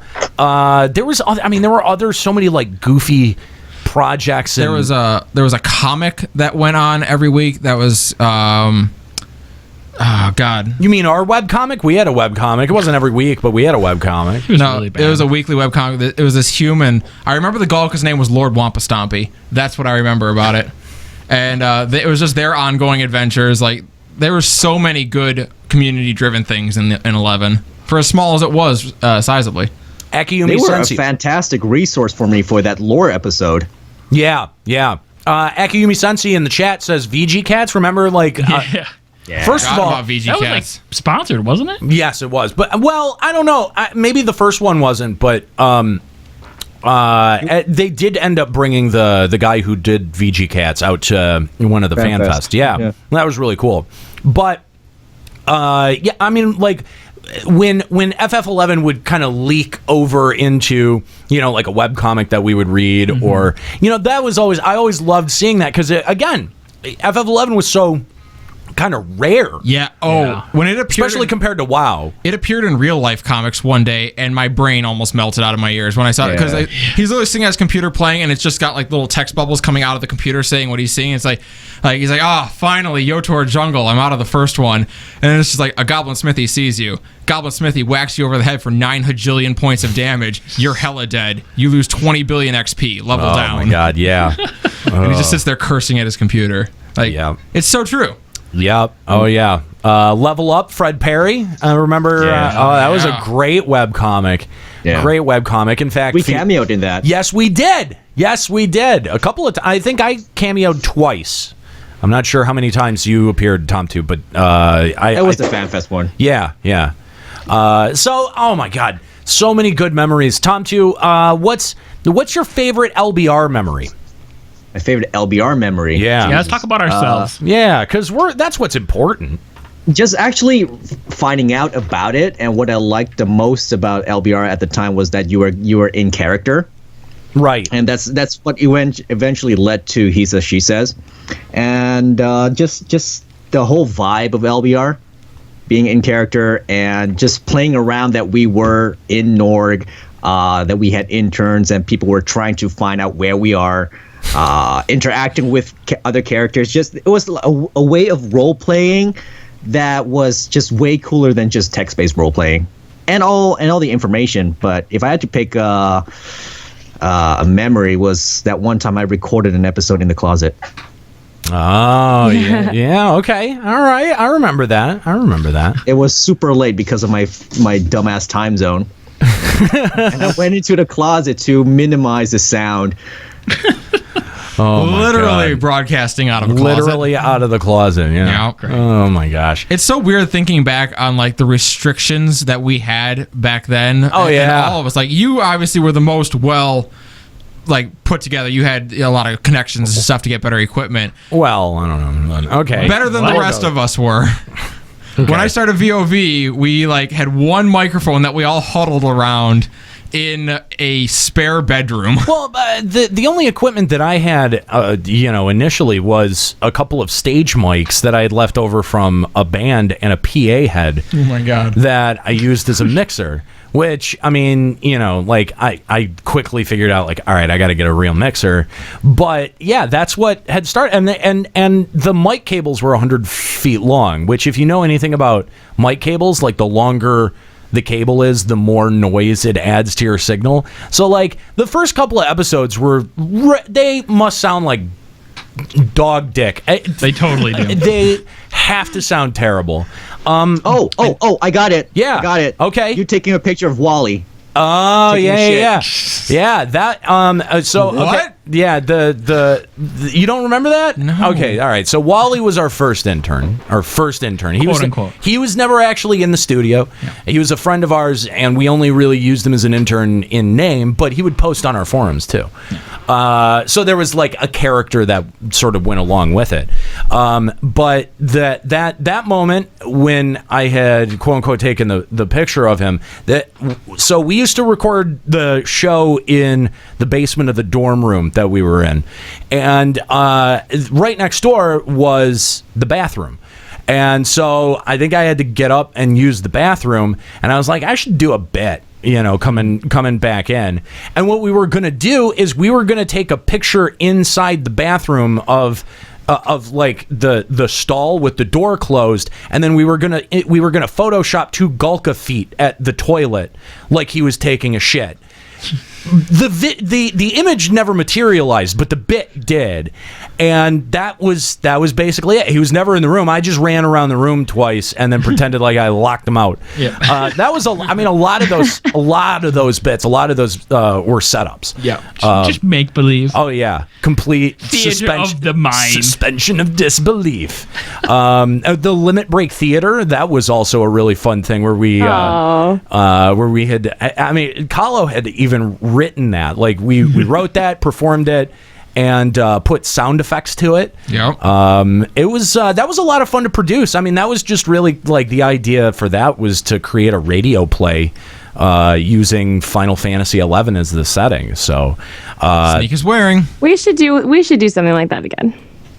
Yeah, except it's, I mean, like, if I had a program that could excerpt every single sound effect from FF14, that might be possible, but I don't think that exists. I mean, Altana viewer. Yeah, we need an we need an Eorzea viewer. We need if someone out there has got just a big collection of all the sound bites from sound effects. 14, yeah. Oh yeah, that'd be great. Yeah, I was actually looking for something like for a model viewer recently, just for cosplay purposes. I'm like, I just need a way that I can pull up a character and spin them around. Why does this not exist? Yeah, but I think that the game is coded differently, and it's probably not so easy to just rip the file out. Yeah. I mean, it was really simple with FF11. So all the mods. Yeah, I mean it's possible, but I sort of feel like it needs to be easy so to much use. work. Yeah, that's the Lightweight. thing. Yeah.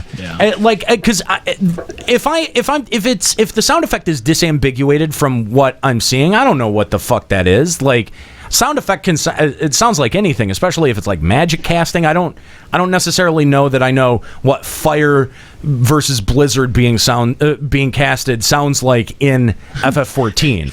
Right, so I don't know that I would even know the difference, but that's true. 11 sound effects were all very iconic. They were, and very identifiable as well. Well, Tom, too, man, it was awesome hearing from you, and we appreciate you calling up and reminiscing about FF11. Call up again, man. If you ever feel the desire to express some thoughts on FF14, you're always welcome on the show, man. Yeah, sure, man. And of course, you guys, thank LBR in general for making my Final Fantasy XI experience so much more fun back then. Oh, thanks, man. It really drove my desire to play, and it was just fun listening to the podcasts on the way back from work every day. And being part of it was like fantastic too. It helped me develop a lot of certain editing skills and just apply some PR and marketing stuff on our stuff too. So that was a lot of fun. So thank you guys for shaping a lot of my creativity. Oh, thanks, man. That's very nice of you to say, and thank you for contributing so graciously to the LBR network, of which we never really compensated anyone for, and we would have loved to, but that labor. Yeah, exactly. Really I think on all fronts, LBR for a long time was just a pure labor of love for all those involved. And Tom, too, you were always among the most talented people that we ever had the chance to work with and that had ever discovered the show. And we were so thrilled. The first thing that I remember ever getting from you was the parody, the Christmas parody song. Yeah. Yes. Yeah, which I still think was hysterical, and you did such an amazing job on it. And I'm really glad that we got to work with you, and that you've continued working in games media. So congratulations to you, and thanks. Good luck, man. Good luck on everything moving forward. You too. All right. Well, if you want to, miss you guys. We miss you, Tata. I told you. Again, if you want to call the show, we'd love to hear from you. If you want to share some of your favorite LBR memories, some of your favorite Final Fantasy XI memories, Limit Break Radio on Skype, 810-515-8715, limitbreakradio.com/Discord. So, yeah. Penguin Mint in the chat brought up a question. What? He said that on the 11 devs AMA, they said that if Final Fantasy XI continues to be profitable, they would consider making another Final Fantasy XI expansion. They did say that. I saw it. How do you guys feel about that? Narratively, I'm not sure how they would pull that one off, but I think it's kind of cool leaving the idea open and out there. I mean, if the game can be profitable, why not? Like, narratively speaking, like, we now have a endpoint for the story, but you absolutely could fill in the time between where we're at now and where that endpoint is. Like, there is still time there for another adventure to happen, if they chose to. I think the question would be how much dev can they throw at it reasonably. Right. I mean, again, I don't think we'll ever see another zone. I don't think we'll ever see another area for FF11. I don't. They think would have to hire new people. So when you think about they're profitable now, but they're not paying very much. If they had to hire a whole new team and make whole new resources and whole new zones, and how much money would they still be making?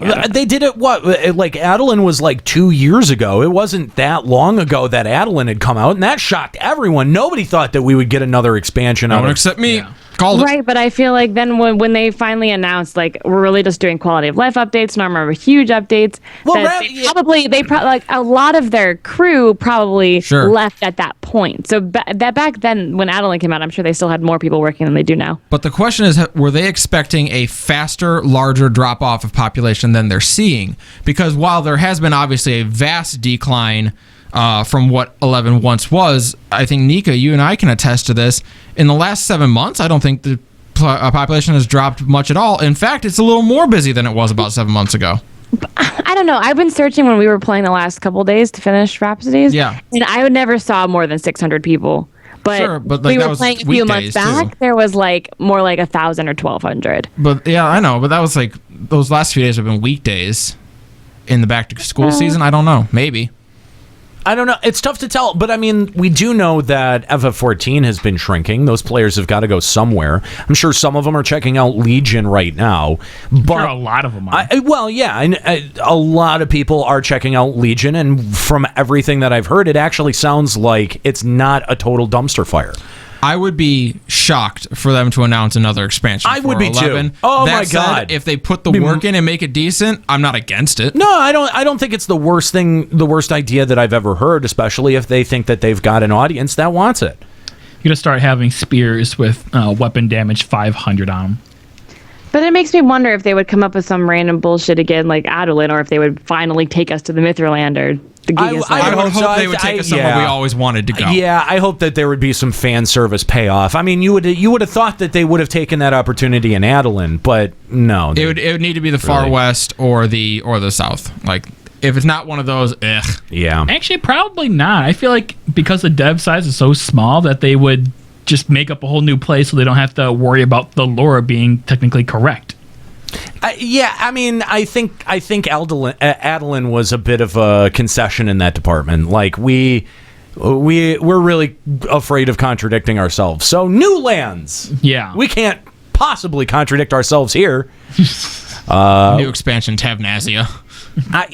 Again, I still think that one of the biggest missed opportunities was Wings of the Goddess and not having an opportunity to go back to Tavnazia and see what it was like. Yeah, that would have been awesome. That really experienced like the explosion happening that destroyed it. Yes, but it would have been cool to go see the area. Yeah, to see the city and to actually kind of adventure in it a little bit. I think that's one of my biggest regrets for FF11 is that I wish that the devs had made that decision, because that was a very vocal request. Everyone was like, we see it in the opening, for crying out loud, let's have that have some payoff. And it never really does. I mean, the entirety of the game, you get to go to the safe hold, and that's really not right. Well, I mean, the only thing you see in the opening is Blue Blade Fell, which you can see. You don't get to go there. Yes, but you can't see it. But can you imagine running through the streets of Blue Blade Fell and fighting off orcs? Yeah. That's true. And you like have this sense that like Aldo and his sister are somewhere off in the distance. Yeah. But you have your own thing that you do. You're trying to stop. What was it? What was the sword? Lightbringer. Yeah. You're trying to stop whatever is gonna go down there. You know what I mean? Like try to save it, Tavnazia. But man, like that's so much fan service, dude. Like I feel like that's such a missed opportunity, especially like with dude. If there was just a moment where you saw a little Aldo character model run by, you'd be like, oh my god, you'd have that like full circle moment. I'd like to deal with the moment where you find them with Lightbringer and you're getting to stop him from unsheathing it, but you realize like, wait, if he doesn't, the orc army's not destroyed and the other three nations are never united against everything. Like that. The destruction of Tavnazia is what turned the war around. Yeah, you're right. So like you have to actually make that choice. Like you have to let it go. You have to let it happen. Yeah. I mean, and that's they could have done so much more than they did with Wings. I liked Wings. It was a good storyline. The story was good, but the development I feel like is very lazy. Reskinning of every zone, and like there was like 3 new zones. Like what was it, Grauberg and Vunkrel Inlet. Yeah, which they say that those were all destroyed during the war, and you can't go through them anymore. But I don't know. But other than that, it was very lazy. It was extremely lazy because when they first put it out, really all we had was like 3 quests and campaign, and that was it. And it was just, hey, here's campaign and dancer and scholar, have fun, fuck you. And you know, like, oh, it's gonna be 6 months till we get the next injection. Like, I just paid $40 for this bitch. Yep, it took almost 2 years to complete that story. Yeah. Oh my god. Oh, you're right. Yeah. It did that long. And I think that's why I never. And it takes almost 2 goddamn years to complete the story too. It is the most needlessly long story. JP Midnight. Wait till you do a dueling. Oh god. I promise you, dueling's way longer. A dueling is worse. And the first like 75% of a dueling is the same thing, and it's like, okay, next quest. Wait till the next game day. Wait till the next game day. Wait till the next game day. Yeah, thank God it's not JP Midnight anymore. I apparently had logged out waiting for one of those to happen, because when I logged back in, I walked into the city and immediately got hit with a cutscene, and I was like, oh, so that's what I was doing. That's why I logged out here. Now I remember. Oh, man. Again, if you want to give us a call here, Limit Break Radio on Skype, 810-515-8715, limitbreakradio.com/Discord. Of course, we're sharing our favorite memories from Final Fantasy XI, sharing our favorite memories from the 11 version of the show. And really, the 11 version of the show was really interesting time in in our crew's history, because we had it was the first time that we had really worked together in a performance capacity, and it always struck me and it always surprised me how quickly everyone in the room picked up on the idea and the concept of what we were doing and just ran with it. And that was always the most fun for me, was, hey, let's set up a couple of goofy things that are going to happen. And we rarely ever scripted anything. And the wiki was our script, to be fair. Yes. But for any of the bits that we did, those were never scripted. Those were just sort of like, in this general improv way, we would kind of like lay out the points of what was going to happen and then set it up and go. And I think that really primed us very well, and it trained us very well for the style of humor that we present now on the FF14 version of the show, because we're so quick and we're so good live. The FF11 show was very tightly edited, and so its presentation was very tightly controlled. That's why it took sometimes 2 or 3 weeks to get an episode out, because I was editing every stumble and every pause, every hesitation, every unfinished thought out of the podcast. People who listened to the raw recordings, those Starbreakers, know that really, really well.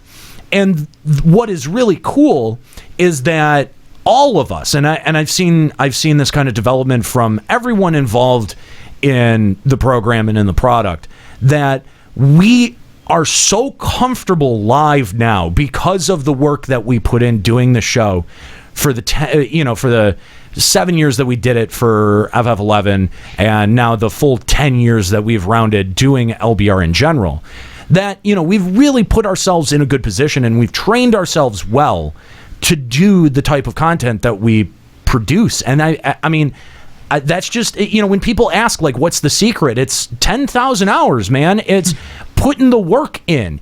It's doing it. Like, it's actually like sitting down, doing the shows, putting them out, having people give feedback on them. I think that often was our biggest struggle early on, was taking the feedback and being able to not take it personally, and also not write that person off and go, well, that person's clearly an asshole.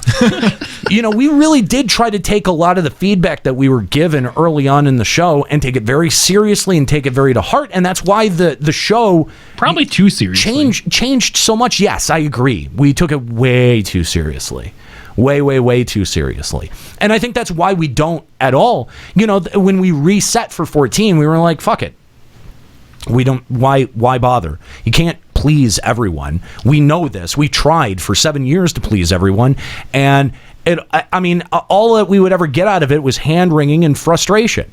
Why bother? You're not going to please everyone, so just go out there and do the show that you want to do, and hopefully people will like it. We had no guarantee coming from the 11 show to the 14 show that people were going to like what we did. No guarantee. It was a big risk. And fortunately, you guys actually like it, and that's great. But the 11 show, for as much as we rag on it, really did prepare us very well for the position that we're in now. The juxtaposition. No. Oh. The yuxtaposition. Juxtaposition. Yes. Yuck. Gross. Again, position. Again, if you want to call the show, Limit Break Radio, 810-515-8715. This is Limit Break Radio's spectacular annual Platinum Extravaganza Edition Call-In Bonanza Special Volume 3. So, we'd like to hear from you. Your favorite memories about FF11 or Limit Break Radio. And again, Limit Break Radio on Skype, 810-515-8715. Already better, infinitely better than the second call-in bonanza. That's right. Because we had callers now. We actually had callers this time. And actually, for as much of a failure as that felt like in the moment, it really did reinforce something that we've applied in the 14 version of the show, and I'm glad that we did, which is never ever rely on calls. Don't not have something else ready to go, because it's not a guarantee that you're going to ever get callers. Yep. Sometimes we have 9 people hanging on the line. Yep. Sometimes it like today, it's kind of tough to get people. So, you've got to be able to have a show even if you don't have callers. And that definitely taught me that, for sure. For sure. I mean, the 11 show taught me a lot about podcasting, about broadcasting, about about managing people, working with different personality types. This is pretty amazing. The amount of wisdom that I've been able to walk away from doing this show with. I mean, I've got to appreciate that. I've got to appreciate the perspective that this game has helped me have, and what Limit Break Radio, managing it through all of those years, the experience that gave me. One thing that I've been watching the chat today, and one thing that I really appreciated about 11, was how much of my life changed because of it. And especially that's what led me to LBR, which completely reversed the course of my life. I was getting ready to go to school to be a computer engineer before you guys ruined me.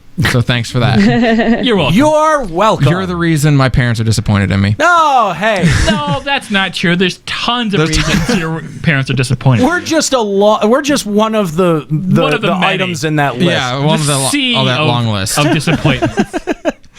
But straight up, after my first appearance on LBR, I decided I wanted to be a performer in some capacity. capacity. So without LBR, I'm somewhere else. I'm not here. I don't know. It's weird to be sitting here doing this show today and think back, like, what would have happened if not for LBR Classic? Yeah, no, it is kind of weird to think about because, yeah, it was such a formative part of, of my life, of college. I mean, it lasted the entirety of college for me. Think about the project that we're getting ready to embark on. Yeah. What are the chances that project happens if not for LBR Classic? No, that's there's no way. Zero. I don't think that there's any way. I mean, we really cut our teeth as a crew, as a broadcasting crew, making up shows. You know what I mean? Like we put a lot of work into those shows. We put a lot of research and reading into those shows, but we were just making it up. Like, we had no one telling us what to do. We had no one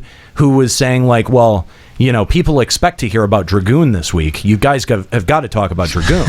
Nobody wants to hear about Dragoon. We never had that. Apparently they did on one episode. No. Never. So, I mean, just to know that something that came out of pure creativity, and all of our creativity too, like, it was always a very group effort. I think that a lot of people give me credit for Limit Break Radio, and I think some of that is kind of undue. I know that there's a lot that I do for the show, and that that I know that I'm also a driver of this show, but I don't want to pass over the opportunity to shine a light on what you guys bring to the table, because this was always a group effort. This was always a group dynamic. It was never any one person who was out in front that was saying, like, all right, these are the jokes that we're going to make. We got to cut this out. It was a group effort of everyone bouncing ideas around in the room before we decided to hit that record button. And sometimes it went great, and sometimes it was rough. We had rough episodes. And oh yeah, I have to say, in the 3 years of doing shows for FF14, I don't think that we've had a rough episode in the bunch. And again, I think that just speaks to, how good of a job we did preparing ourselves for something like this. And again, I really got to give you guys a lot of credit, because all of you are pretty much untrained at this. Like, this is not something that's in your wheelhouse. I was the only one that had any kind of broadcasting experience that was bringing that to the table.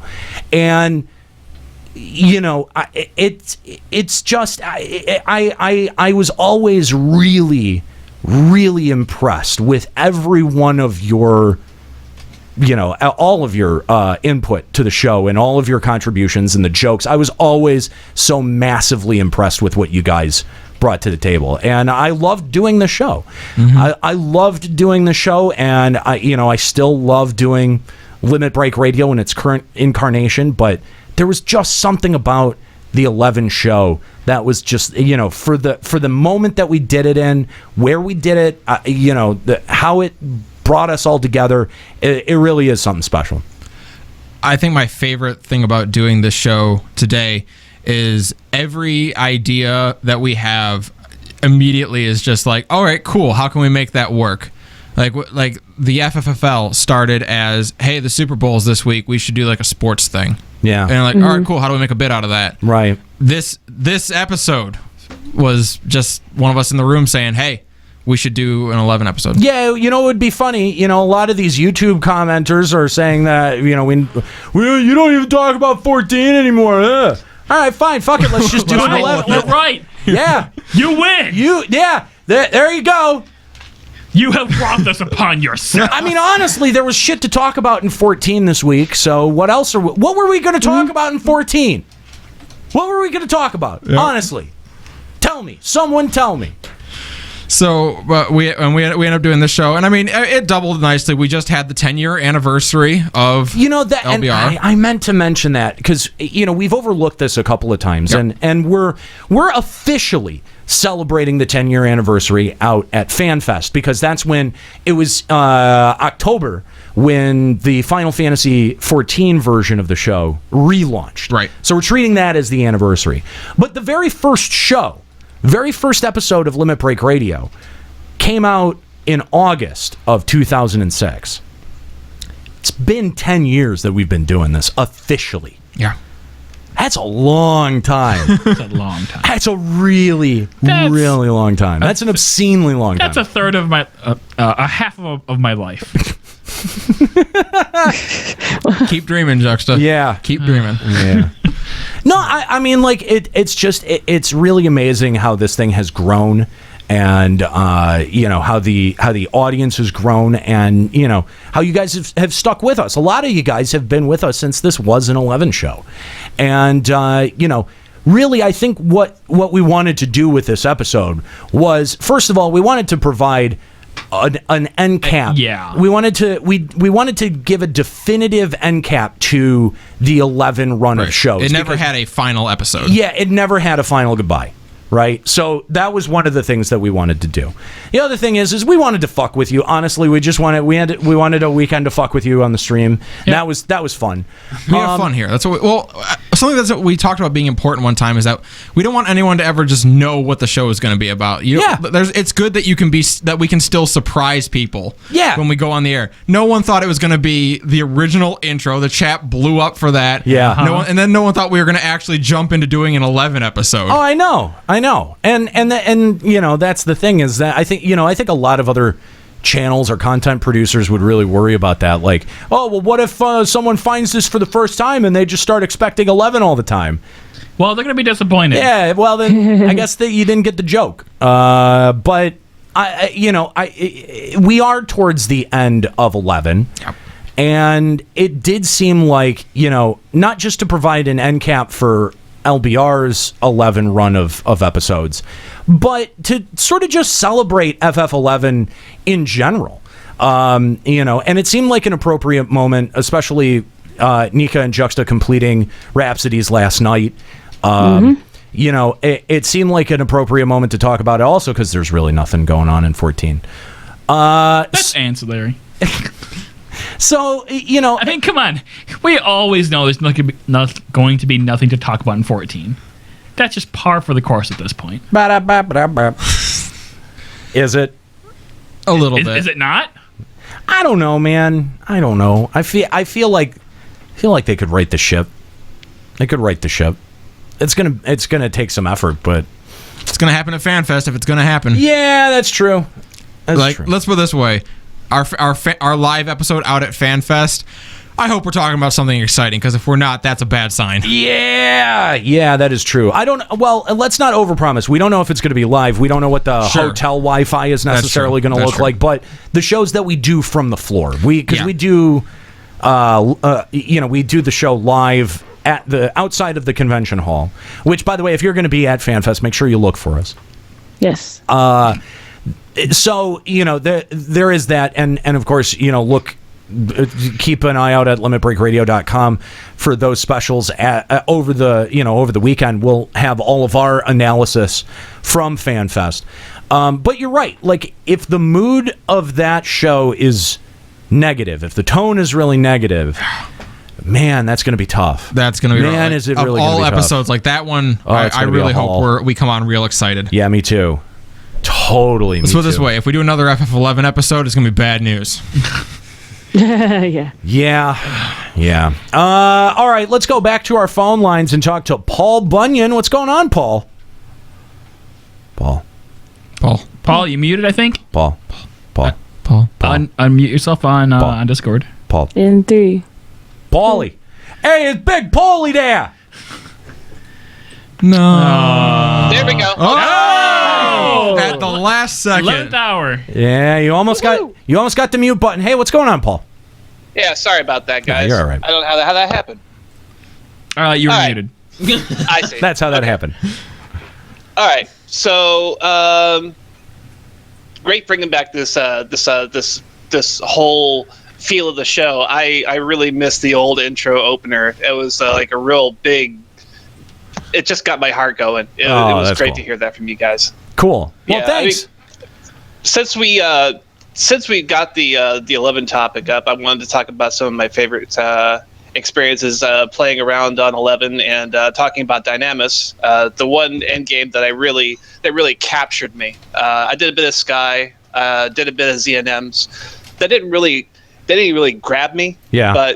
But Dynamis was the shit for me. So I mean, did you have your relic? Oh no, not that much Dynamis then.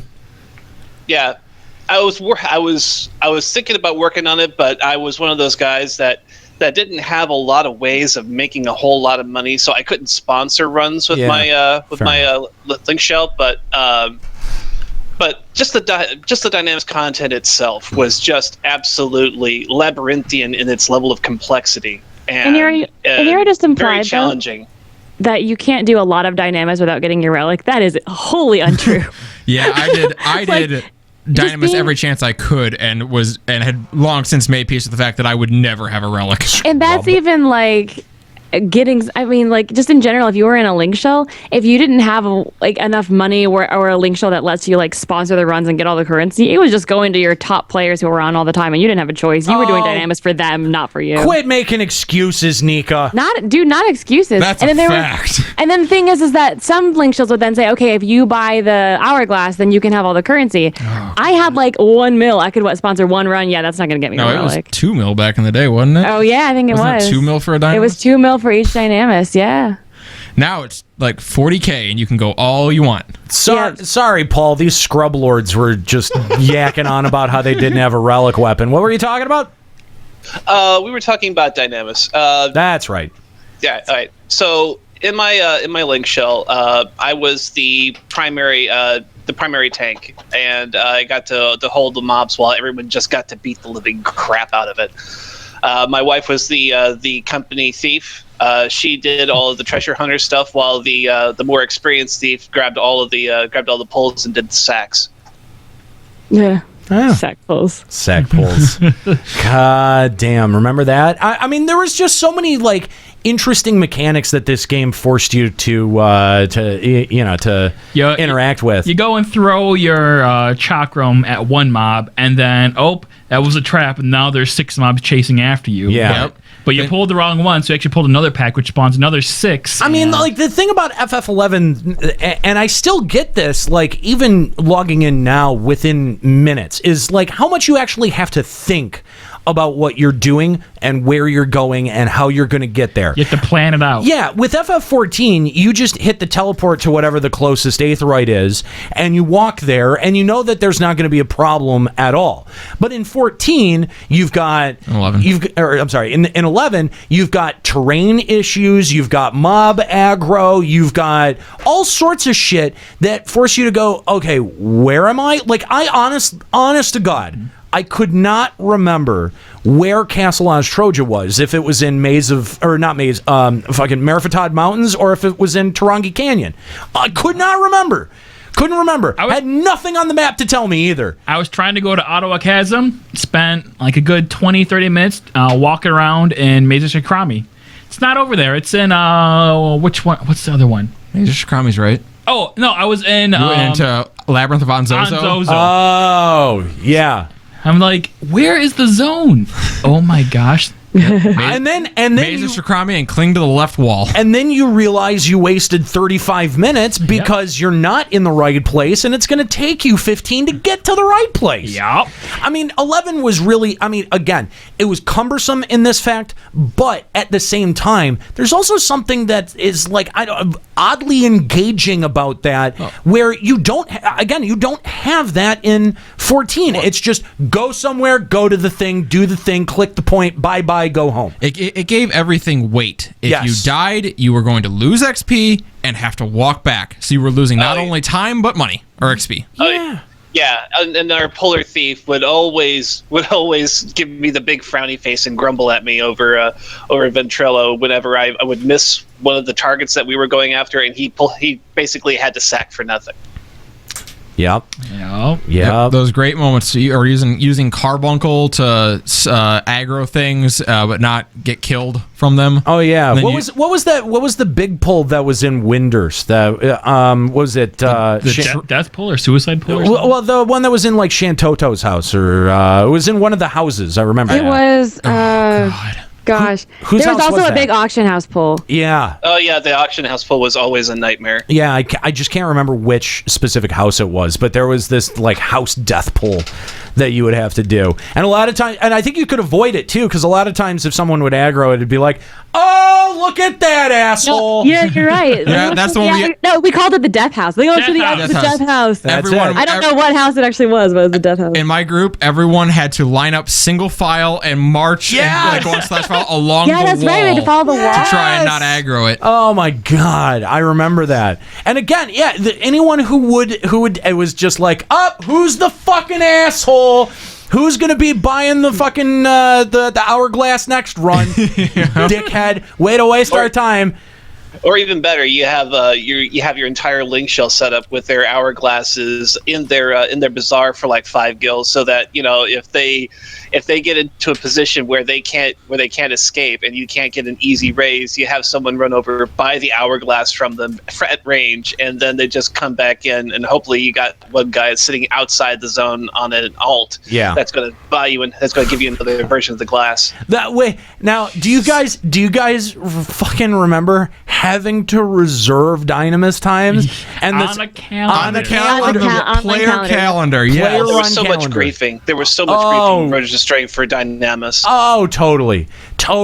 Just you would go and show up and expect the zone to be empty, and someone would be in there, and a link shell would assign a person to wait at the entry exit point and figure out what was the link shell that was in, who was the group who were the assholes. Search all Dynabucidine or whatever it was to figure out who's in there. Yeah. I remember this. I remember all of it very it's always vividly. JPs.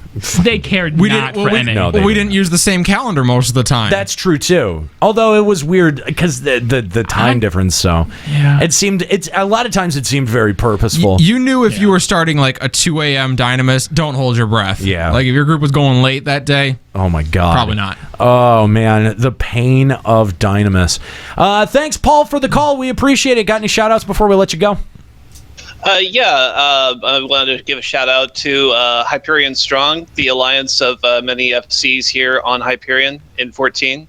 I know we haven't talked a lot about 14 today, and I just wanted to keep that short, but we're doing some great work over there. We're trying to get set up server-wide events and things of that nature, so stay tuned.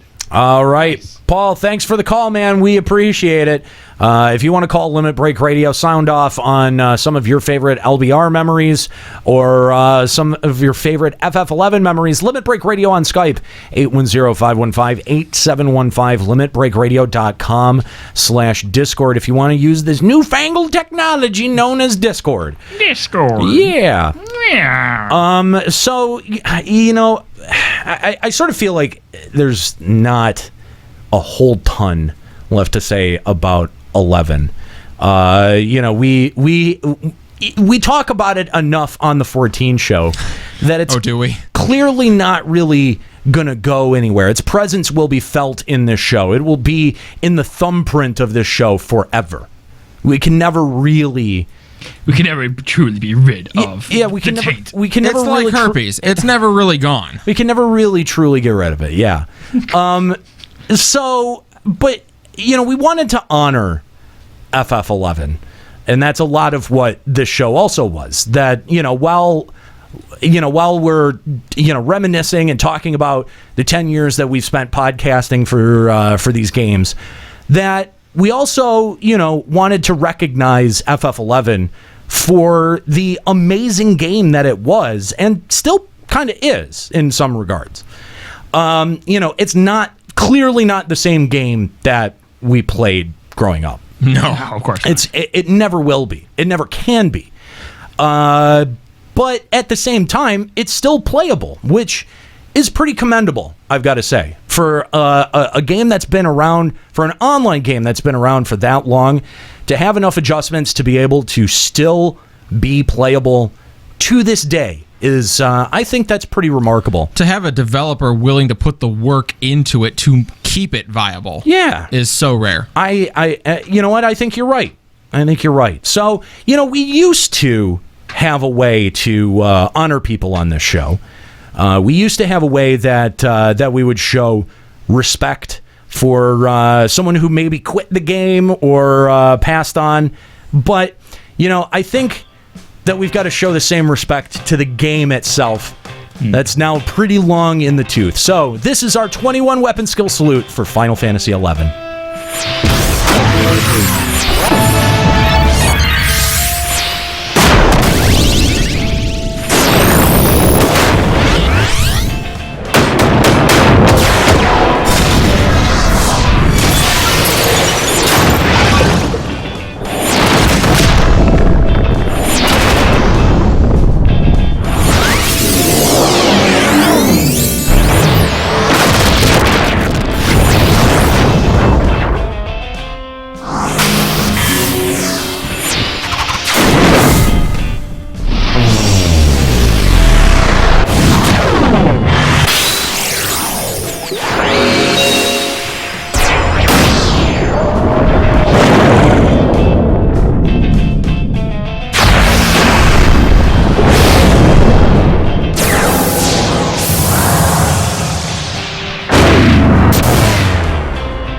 There you go. 21 weapon skill salute.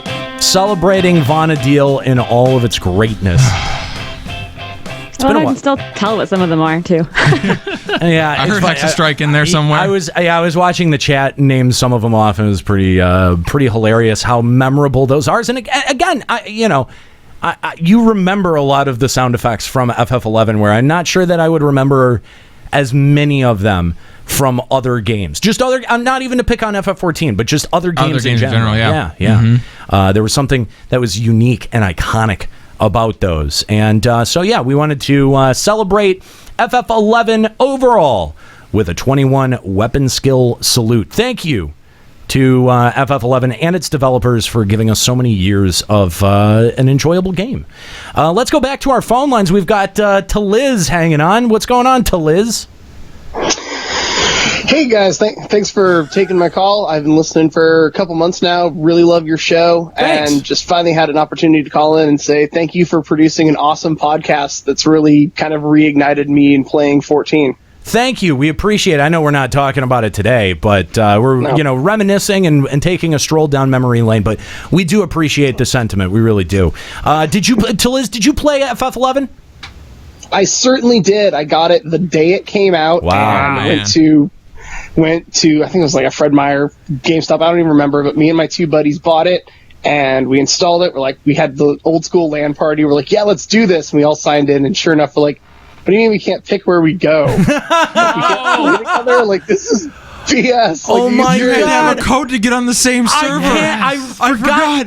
Dude, I totally forgot about the clusterfuck that it was signing up for this game, because you couldn't pick your server that you wanted for a long time. I remember. Yeah, I have a memory of because it cost about 5,000 gil to get a golden pass to get on your server. To get the free pass. When I had first started, I didn't have 5,000 gil, so my friend was restarting his character over and over and over, hoping to get my server, and never did. So I eventually was shouting around, and I got somebody to donate money to me so I could buy one for my friend. That all critical 5K that you needed. I got in shortly after Chase and Kyle did, and so they were already on Bismarck, and we were trying to get my character on there, but none of us were spelling Bismarck right. We didn't know that it had a C and a K in the end of it. We spent like a half hour trying to figure out how to get onto Bismarck. Oh my God. Yeah, I forgot about this. The gold world passes. Oh. Those were a nightmare. They really were. I really liked getting a chance to finally play with. I had to realize that I was never going to play with my friends until I made enough money to do so.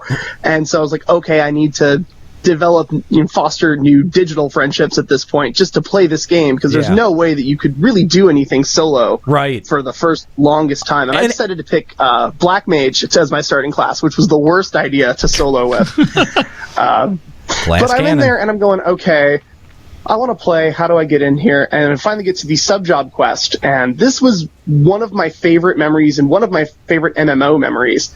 Was we get to the sub-job quest, you have to go out into the desert and kill like a bunch of like flies and crabs and stupid things, get all their drops and get all 3 and you turn them in and then you can be a half thief, half dragoon and backstab from the air for quintuple damage or something ridiculous. Right, yeah. We're like, cool, let's do this. And I go out there and I'm thinking, all right, I'm this little black mage, none of my gear matches, I don't think I'm even wearing shoes, let's do this. And I go out and there's a group of 5-6 people, they're all killing these mobs.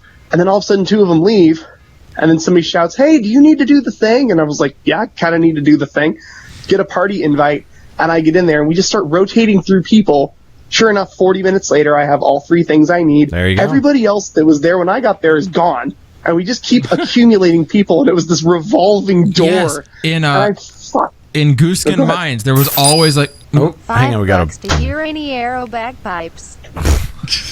We'll see, Capelli, we'll see. Yeah, I remember in Gooskin Mines, there was always like just a constantly like influx of players going in and out of Gooskin Mines and getting into parties for Magic Skull. Yeah, yeah. That was it. Oh, damn, yeah. Yep, I remember that. I ended up getting so many friend requests from that because people were just like, oh man, this cool little black mage is just standing over there and he's helping everybody and he's throwing fire at things, and people would come in. They'd hang out for half an hour or whatever, get their 2 items, and they'd be like, okay, well, I'm going to go do the skull bit. And I'm like, all right, cool, good luck, have fun. And they'd leave. A couple days later, I sign in, and I just get destroyed with party requests. They're like, hey, you want to join us? Hey, you want to join us? I'm like, this is cool. This is what... Because I tried to play Asheron's Call back when it first came out. Oh, I had I'm sorry. Dial-up internet with the banner at the top of the screen because my parents were broke and couldn't spend for it. I was like, I can't play this. The net zero free dial-up. I remember that. That was it. So I had that as my first MMO experience, and that didn't count. So I was like, all right, 11 was really my first MMO because I got to come in, meet people, go digital, and have a good time with it. And I thought that was a really cool thing that I got. What's it like to log in and get bombed with party invites? What's that like? Never known. It's pretty cool. Yeah, I've never. It was weird because we were on Quetzalcoatl, I think.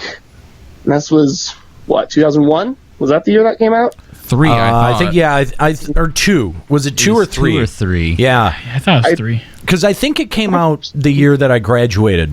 Or the year before I graduated. My first couple years of college were a big blur, and 11 was part of that. I don't necessarily remember everything that happened during that time frame. I played it in college. Like, I know for sure I played it in college. I'm not sure if I may have played it the summer of high school going into college, but it's hard for me to actually pin down when exactly I started. Well, we all played for a number of years. You guys have been producing content for it with the podcast, so you're kind of going, when did we start? How many episodes have we done? What have we talked about? What are we repeating? Because you've been doing it for so long, it all just blends together as one. That is true. We do have those moments where, like, have we talked about this before? Yeah. I feel like we've talked about this before. Definitely. It happens. When you make this much content, it definitely happens. Yeah, for sure. Well, to Liz, we appreciate the call. Do you have any shout-outs before we let you go? Yeah, to my friend on Hyperion named Kostya. She's one of the most fun summoners that I've ever gotten to play with. She refuses to LARP. She thinks it's ridiculous, but every once in a while I can talk her into being a complete and total, like, roleplay snob and go super weird and act really bizarre in character. And it's really fun when people don't expect it and she acts it. So thank you for making boring weeknight raids significantly more fun. All right. Well, thanks to Liz. We appreciate the call. If you want to call Limit Break Radio, share some of your favorite stories of the 11 version of Limit Break Radio, or just some of your favorite stories about 11. 810-515-8715, Limit Break Radio on Skype, and limitbreakradio.com/Discord if you'd like to call in on Discord. So let's, I think we have run through a lot of our favorite memories of the show and of the game. And, it's... Do you have any regrets when it comes to Final Fantasy XI? Good question. Quitting. Yeah? Yeah. Really? I had to stop. Why did you have to stop? My college classes were taking a dive, and so I had to study more. So I had to put in that. How many people failed a college course because of 11? Yeah, that's me. I know people that were failing high school because of 11. Yeah. I want to point out, everyone in this room raised their hand to that question. Yeah. I specifically remember chemistry 144 and failing out of that one because of 11. To be fair, you probably were going to fail out of it anyway, but 11 Because you're a didn't dumbass. help. I passed it the next term. Shut up. I sucked at chemistry. Yeah. I would say my biggest regret is pretty much similar to Papa's over there, but my biggest regret in 11 and really in my life in general is that I did not get into the ground floor of Final Fantasy 11 because I had actually read about it before on like a GameFAQs forum or something, right? And I was interested in it. I'm like, ooh, that sounds really fun. And like the next Final Fantasy. Well, your path to Final Fantasy was a bit different than ours, because to Liz was just saying that they played since NA release. I was probably a month out of NA release that I picked it up, so I was pretty quickly in on. I would say that's as close to the ground floor that you can reasonably get. Right. I may have not been terribly aware of the first couple of patches, but I definitely, I remember COP coming out. I have a COP box. I did not get, like my the box. combo. Yeah, my box did not have a Zillart COP combo. I bought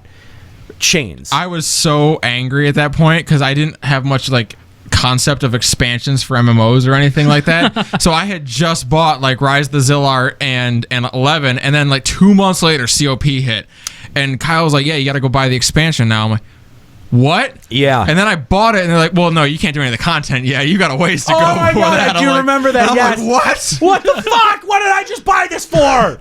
Asshole! I'm 35. Like, why? Why would? Oh my god! I'm not even out of the fucking jungle, you dicks. Yet FF14 has the problem about having to wait forever to get to content. Yeah. You know what? When it starts taking 2 years to get to 75 in 14, we can talk about that. Don't complain. I used to play MMOs in the snow, uphill.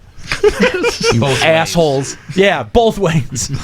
Yeah, I got in right at. Yeah, well, because and you had gotten into FF11 Juxta because of the show. Because of the show. Yeah, basically. Yeah, exactly. Yeah. So I always felt like I was behind the curve, and I never felt like I had Final Fantasy 11 mastery. Okay. Because I came in so late, and I didn't do like basically anything prior. Yeah. And I was leveling up through Treasures of Outer again. I had no idea what Bibiki Pay parties were, or bone parties down in whatever place. King around first too. Yeah. So, and given how big of a effect that LBR has had on my life in general, I feel like that's because I didn't get in, and I didn't actually feel like I was ever competent at the game. That really, that actually kills me. Interesting. Because like later on, you were running a lot of Abyssia events. I was, yeah. But at that point, 11 was easy mode. Yeah, and a lot of us had sort of checked out of it too. Mm-hmm. And I did get COPs done when they were relevant and all this other stuff. Right. So Yeah. just because I was behind that curve, I was never really felt like you got the full experience, huh? Yep. Gotcha. See, I mean, even getting in on the ground floor, I never felt like I got the full experience because I had that anchor of a relationship hanging around my neck for the entire duration of my playtime in Vana'diel. And I mean, I know that sounds a bit like an excuse, but if you had any idea of how like personally resentful this person would get when she would find that I was logged on or playing or working on a show or something like that, it was in my personal life very difficult to carve out time to play. But me being an idiot and being 22 years old and wanting to think that I had found the person that I was going to be with for the rest of my life, I tried to bend over backwards to make both of the things happen. Right. And I think my biggest regret is that I didn't end up choosing FF11. It sounds weird to say because, a lot of times people are like, wow, I can't believe what I missed out in my life because I chose a video game. And I sort of feel like like I made a bad choice in life that 11 could have saved me from. I mean, legitimately, like it was kind of a toss up. Like, okay, am I gonna try to make this work, or am I gonna, am I just gonna, throw away the 5 years of a relationship that I have under my belt to play a video game like that? Yeah. That didn't really seem very justifiable to me. When you say it like that, right? But knowing now, where like it would have ended up. Yeah, like if I had known then what I know now, I wish I would have gone with FF11 because it would have saved me a lot. It would have saved me a lot of time and heartache and frustration if I had just gone, yeah, no, if you don't have the maturity to reconcile the fact that this is what I want to do for my job, for my life, for my profession, this is my ambition, this is an extension of my ambition. If you can't recognize that, then you don't have any place in my life. I wish that I had come to that conclusion. And Nero, the chat's definitely got your back. You're not the only person who wrongly chose the girl over 11, apparently. I didn't think that I was. You just have to do what I did, and you have to find a boyfriend or a girlfriend in the game, and then turn that real.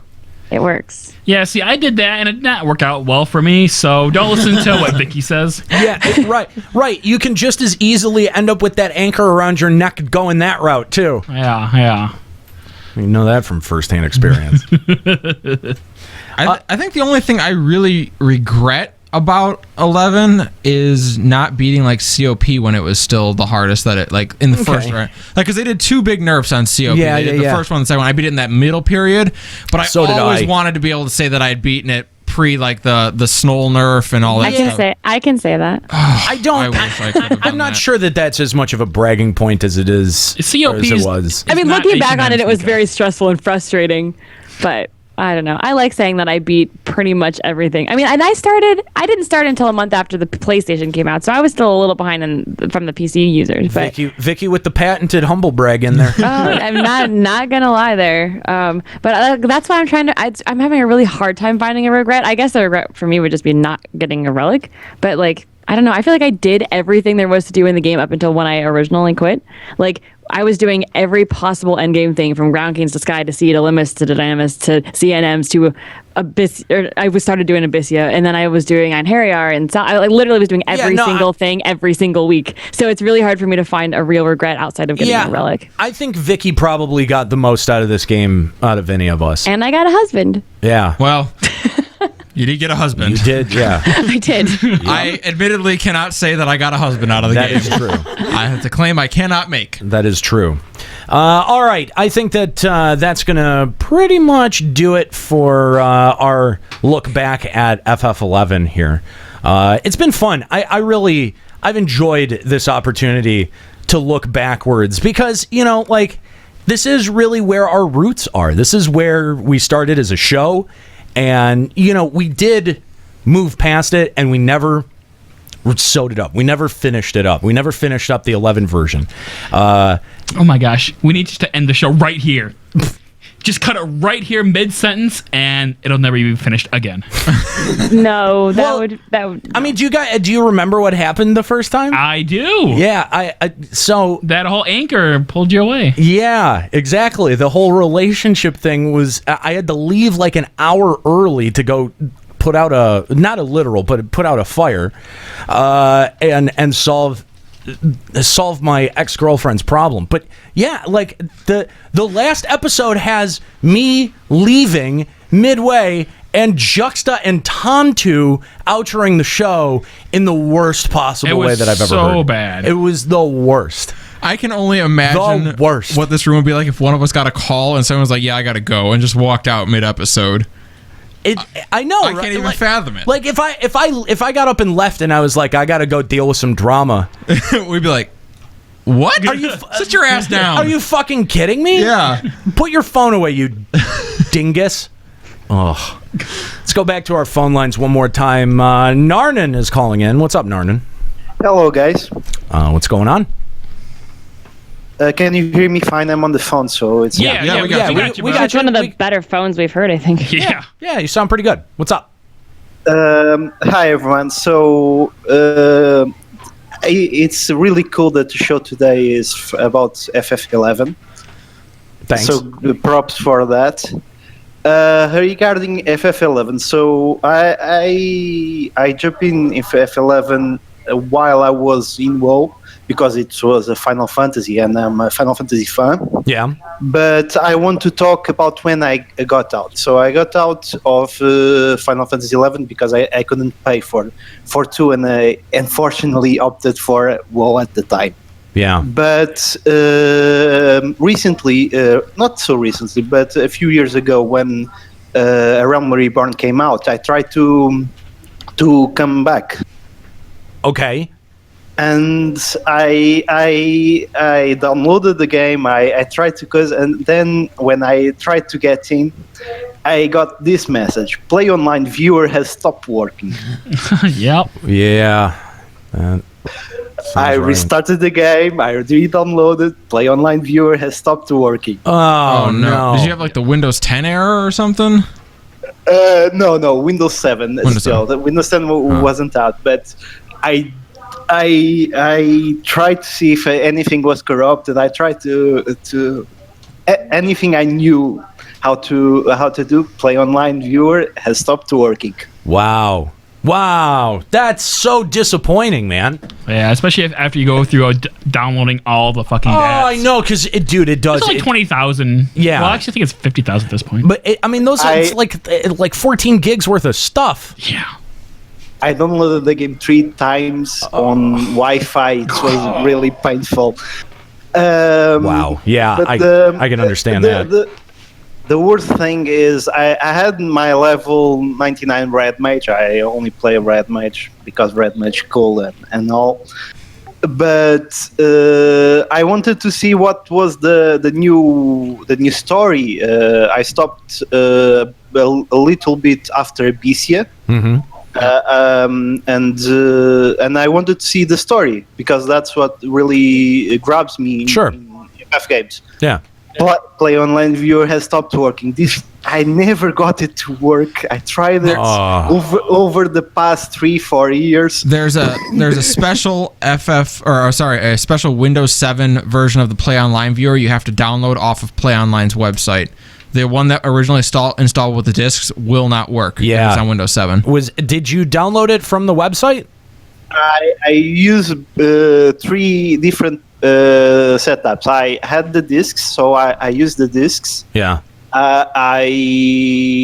Initially I had the PS2 version. So after that I hear that the PS2 got deleted. Yep. Yeah, it's done. Then I bought it on the Square Enix store. Okay. Full package. Didn't work. Yeah, that should have worked. Then I bought it on Steam. And still it didn't work. Wow. Still it didn't work. Go on the Play Online's website and try and download the Windows 7 compatible Play Online viewer. Don't get his hopes up. It might. Don't get his hopes up. That's just a mean thing to do. Yeah, you're a dick. Right now I'm on the phone, so it's a bit hard to do that right now. But I'll try it when I come home. Although I'm on Windows 10 now, so maybe it'll make some kind of difference. Well, Narnan, that is a heartbreaking story, especially for someone who wants to come back to a game that is, as you know, like FF11 doesn't seem to see that much interest. Like, it's not a game that's like WoW, where suddenly disaffected players from 14 are automatically going to be looking towards 11. Most of them do what other MMO players do, and they go back to WoW. It's not necessarily true that they come back to 11. So you would think that Play Online and Square Enix would really want to go out of their way to make sure that it runs on all platforms of the game. But there are all kinds of bugs and server problems that this game does experience. Like, when I zone into Merfatod Mountains, I always disconnect. Always. Every time. It doesn't matter if I'm walking across the zone line, doesn't matter if I'm warping in, it always disconnects me. Like, breaks the connection with the server. And I have to log out, I have to wait for my character to log out, and then I have to log back in. And when I log back in, you can just traverse it fine. It's fine. Totally fine. So weird. It's one of the strangest problems that I've ever had. When I get home, I'm going to try and go into Top Mountains and see if that happens. That's I mean, weird. maybe it's just their server. Maybe their server just blows. Maybe someone pissed on Lakshmi again. I don't know. Who knows?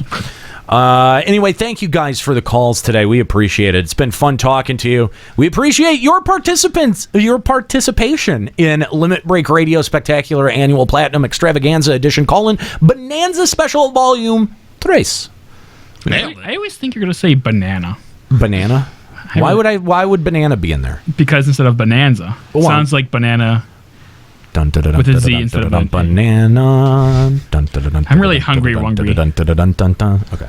So they've been asking you to do bagpipes. What is bagpipes? Is this a bit that You don't know what the bagpipes are? I don't know what you're talking about. I do believe I don't know what you're talking about. You did the Sandorian I don't know what you're talking about. I think This is a rumor. I think I had it downloaded on my Zune, and I would listen to it sometimes. You had a Zune? Absolutely. Let's focus on that first of all. Yeah, exactly. Escali has got the right. Why would you own a Zune? I'll tell you why. My dad, being a computer person and being in the computer business, absolutely hated Macs and Mac products. That's fair. A real competitor to iPod was Zune. I don't think that's necessarily true, but stop trying to avoid the bagpipes. Really, all any other MP3 player, any other valid MP3 player, there was like literally the software for Zune was ungodly bad. It was all right. Look, Nika, you're talking to a fellow Zune owner. Do not try to tell me. Do not try to tell me that was good software. That was a fucking pile of garbage. That Zune always got music a day after iTunes. Oh my god. Oh, that was one of the worst purchasing decisions that I've ever made in my life. You know, one of my worst purchasing decisions is when you did the Sandorian bagpipes. I don't know what you're talking about. Can we do that as a group? I don't know what you're No, it has to be a Nero. It's gotta be. What do you mean bagpipes? I don't know what. Come on. I don't know what this means. Let's teleport our characters to Sandorian. Maybe it'll refresh your memory. Yeah, I don't even remember. I don't remember the song. How does it go? Bum bum bum bum bum bum bum bum.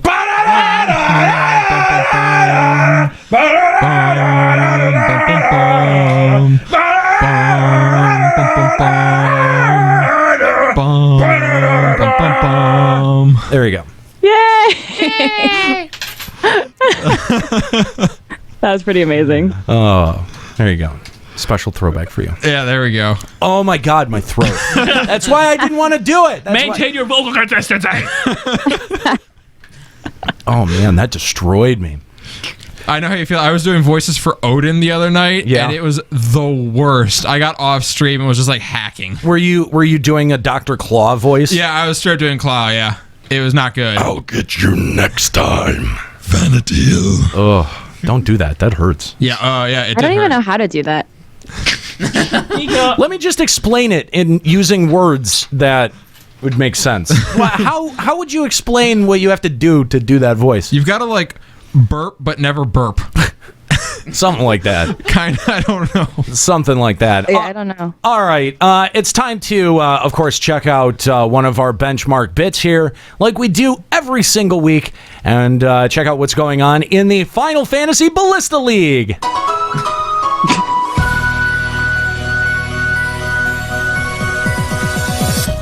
Good afternoon, FFBL fans. Your Week 4 scores in the Final Fantasy Ballista League are in, and we start in the Chaos Shrine, where Beambo USA was utterly dismantled by the Super Senpai Megaforce. Someone check if they were shouting for teleports, because they certainly didn't show up to play. They take the loss by a margin of 70%, our largest loss in FFBL history. Damn. Ouch. The Balam T-Rexars managed to get things back on track in Castle Baron. They take the win against the Red Wings, but unfortunately, we don't have any inkling as to how, since no one actually watched the game. Titan's Banana Hammock rebounded from last week, winning a close game at home against the Melocene Marauders, while the Chocobos laid waste to the Verminion Lords.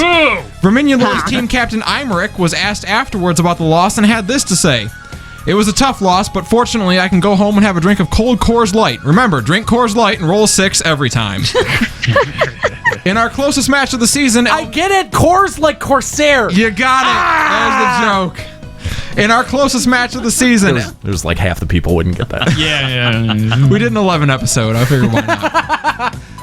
In our closest match of the season, El Negro Grande apparently took umbrage with the Edelweiss Adventure's words. They gave a hard-fought battle, but ultimately came up short in what was our closest matchup, only 4% separating the game. That sounds like one vote.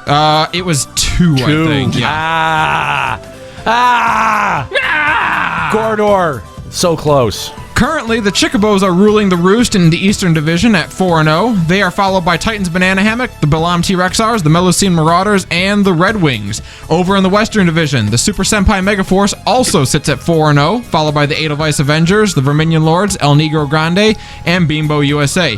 And for those who are wondering, yes, the Chickabos and the Super Senpai Megaforce will play this year in the final week of the season. Dun, dun, dun. On the waiver wire this week, we have Cloud, Ealdvine, Irvin, Snow, Rydia, Galuf, Bosch, Amarant, Aldo, and the Marmots that Juxta didn't kill as part of the Special Marmot Defense Force in 1.0. Yes, specifically those Marmots. Okay, noted. On the waiver There wire. were ones I didn't kill? There's like 2. Dang! On the waiver, well, it's also all the Marmots that other people killed. Oh! So yeah, I guess there could be some. Okay, that's fair. Our waiver order this week is going to be Papa Woody, Gordor, Mad Hatter, Surin, Aniro, Malky, Nika, Escalia, Juxta, and Callow. And that's what's going on in the Final Fantasy Ballista League, guys. Have a great week, and we'll see you on Tuesday. That's right. Remember, you can vote for all of your FFBL matchups over at limitbreakradio.com. And we invite you to do that. Again, Tuesday is when those go up as well as the show. Show usually gets posted on Tuesdays. It's been a little bit late in the last couple of weeks. We've been busy. I do want to apologize, but yeah, we actually have been busy, and we had talked about this a little bit on the last program, but I wanted to circle around because we had said, we're working on a new show. The Limit Break Radio and Final Encounter casts, those are done through your support over at patreon.com/limitbreakradio.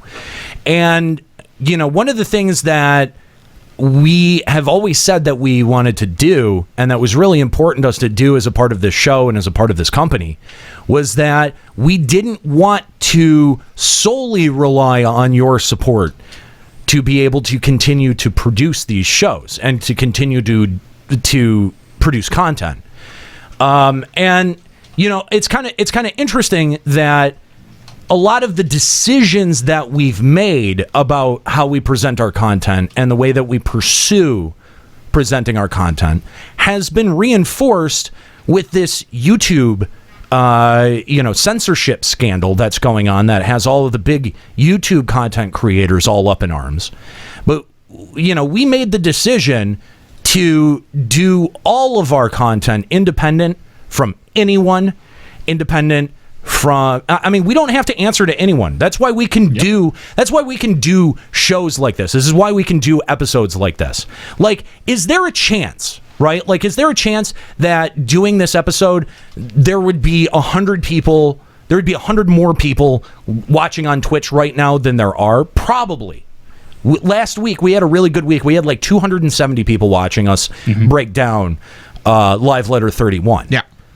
And this week, it's only about 100. I've been looking, and it's about 150. It's 142 right now. Yeah. Okay. But I don't really care that those 100 people who tuned in expecting 14 got 11, because we weren't really making this episode for them. We make every show for ourselves. Yeah, I'd say that that's fair. And the thing is that, we don't really have to answer to anyone. We have to answer to you, the audience, in a general sense. But,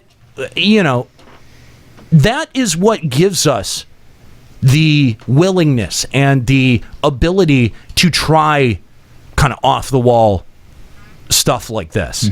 I would say that this was a decision that probably took some chances. There's inevitably going to be a percentage of people that tuned into this channel today that saw that we're doing FF11 and will come back expecting FF11, or we'll never come back because they assume that all we do is 11 content. Yep. That's a risk that we run. We're okay taking those losses. We're okay taking that criticism. We're okay if somebody hears this show and says, well, I wanted a 14 show and that's not what I got. I'm going to go somewhere else. Okay, that's fine.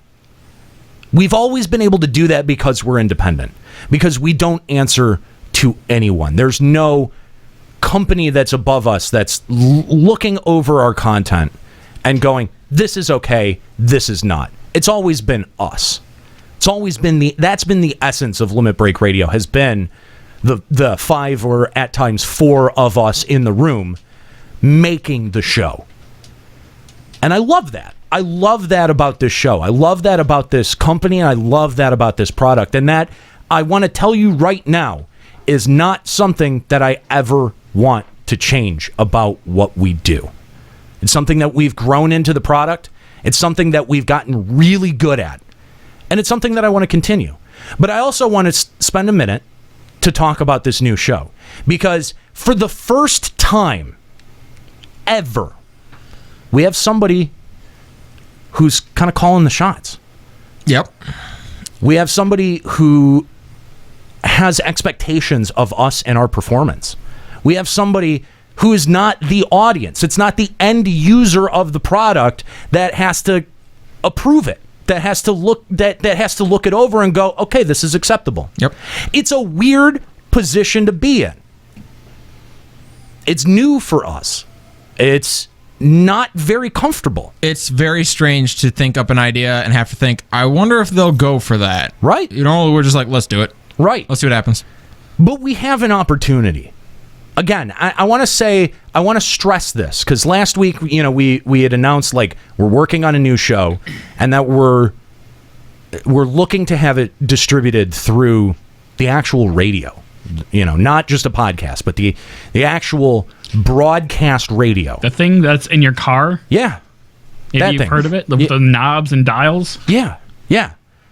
And I mean, it's kind of a mind-blowing concept that you would hear video game discussion on the radio, because that's not the classic vehicle for it. Video game content is always done very well on the internet, because the internet is sort of like intrinsically made for it. Right.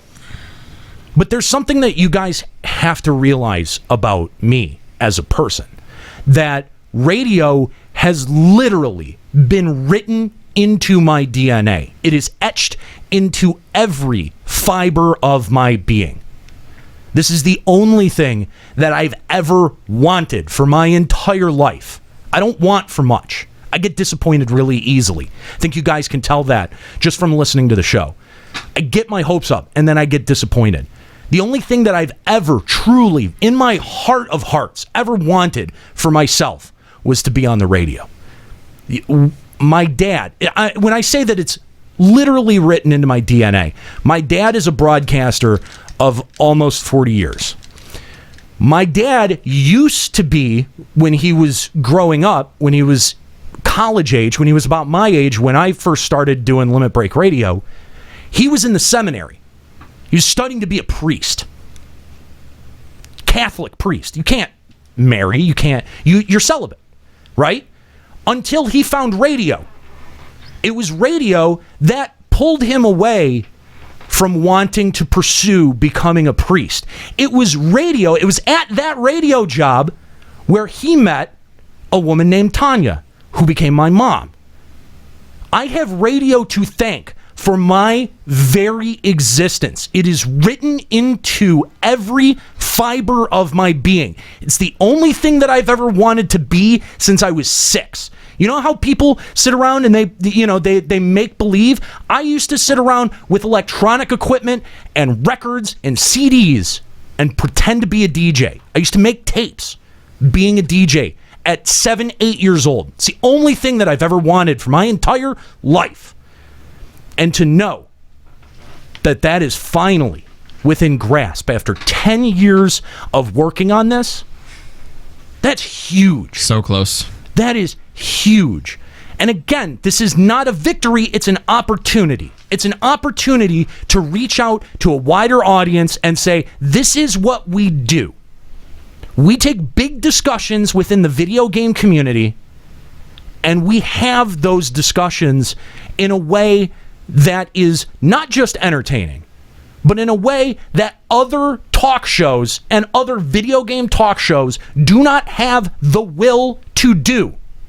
Whether or not it's because they get free games or they get some kind of direct sponsorship, we have seen the slow and almost inevitable creep of money, corporate money and influence and sponsorship on things like Twitch and YouTube. And we have insulated ourselves from that quite well. Don't think that that Limit Break Radio has never gotten an offer to join a larger network. Don't think for a second that we haven't had offers that look very appealing on paper. Partnerships that look very appealing on paper that we have walked away from because it compromises our content in some form or fashion. And what we're looking to do now doesn't do that. It is weird having someone who is saying, yes, this is the direction you should or shouldn't go with that discussion or this content.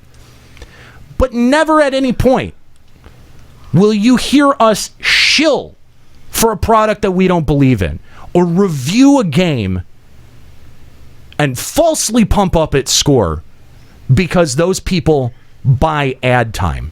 That's actually the advantage of working within the radio medium. We have a firewall that protects us from those influential factors. We have someone who is managing the advertising that would go on the program. We have someone who is managing the affiliates and the broadcasting outlets that we're going to.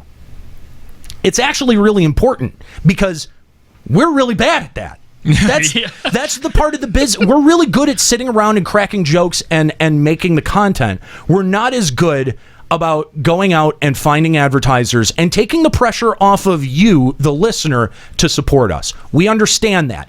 And we also want to thank you for your support over the last year and a half, 2 years with the Patreon campaign. You guys have provided us an amazing foundation for us to build off of. And there's no way that Final Encountercast would have been possible or this new endeavor would have been possible without your support. It's critical. And it's not done yet. Again, I'm going to stress this again. This is an opportunity. It's not a victory. We don't see a paycheck from this until the spots get sold. We don't see a paycheck from this until the work happens. And that seems appropriate. That, to me, seems fair. You guys have gotten us like halfway there. And we're looking at a way to get the other half there, right? Like you got us, you were able to provide us a way to do this show every week and produce new content. And what we saw that as is an opportunity to continue expanding. But we knew that we couldn't continue to ask you to float the bill. And what's the ultimate goal? What's the ultimate? We've said this. We've stated this multiple times here on Limit Break Radio. We want to do this full time. Yep. We want to always be doing this. The more time that we can devote to doing this, the better I feel. I mean, as a person. And the better the content will be. Exactly. Exactly. And I think the more that you guys in the audience would end up appreciating it because you get more of the thing that you want. Get more of the content that we make here. And that's why you come. That's why you come to the channel. That's why you come to the website. That's why you listen to the show. You've got to like it on some level. So to ask you guys, the listener, for a way that we could quit our jobs, for a way that we could pay our rent and feed ourselves through doing this, through working on podcasting and broadcasting. It's too big of an ask. That's too much. There's 5 people that all need to be taken care of here. There's 5 people, not just one. What we get in every month, that could easily float a solo channel full time. Easily. Yep. It's incredibly generous what you guys give. I've seen so many other Patreon campaigns that hit not even a quarter of what we have. Or they hit their stretch goals and then just flame out immediately. Yeah. Yep. I mean, it's really amazing the opportunity that you guys have presented us with. And I can't thank you enough. I can't thank you enough for the people who have been there since the 11 days. It's awesome. And getting this opportunity is great. But I have to admit something. And as someone who is looked at as a bit of the de facto leader around here, I don't like admitting it. Because of the personality that I portray on air, I don't like admitting it. But I'm scared. Guys, I'm scared. Because if this fails, if we flame out on this, if this doesn't take off, I am really going to look at it as, a failure to you, the 5 of you who sit in this room, the 4 of you that sit in this room. This is sort of like an opportunity for us. This is like a way out for us.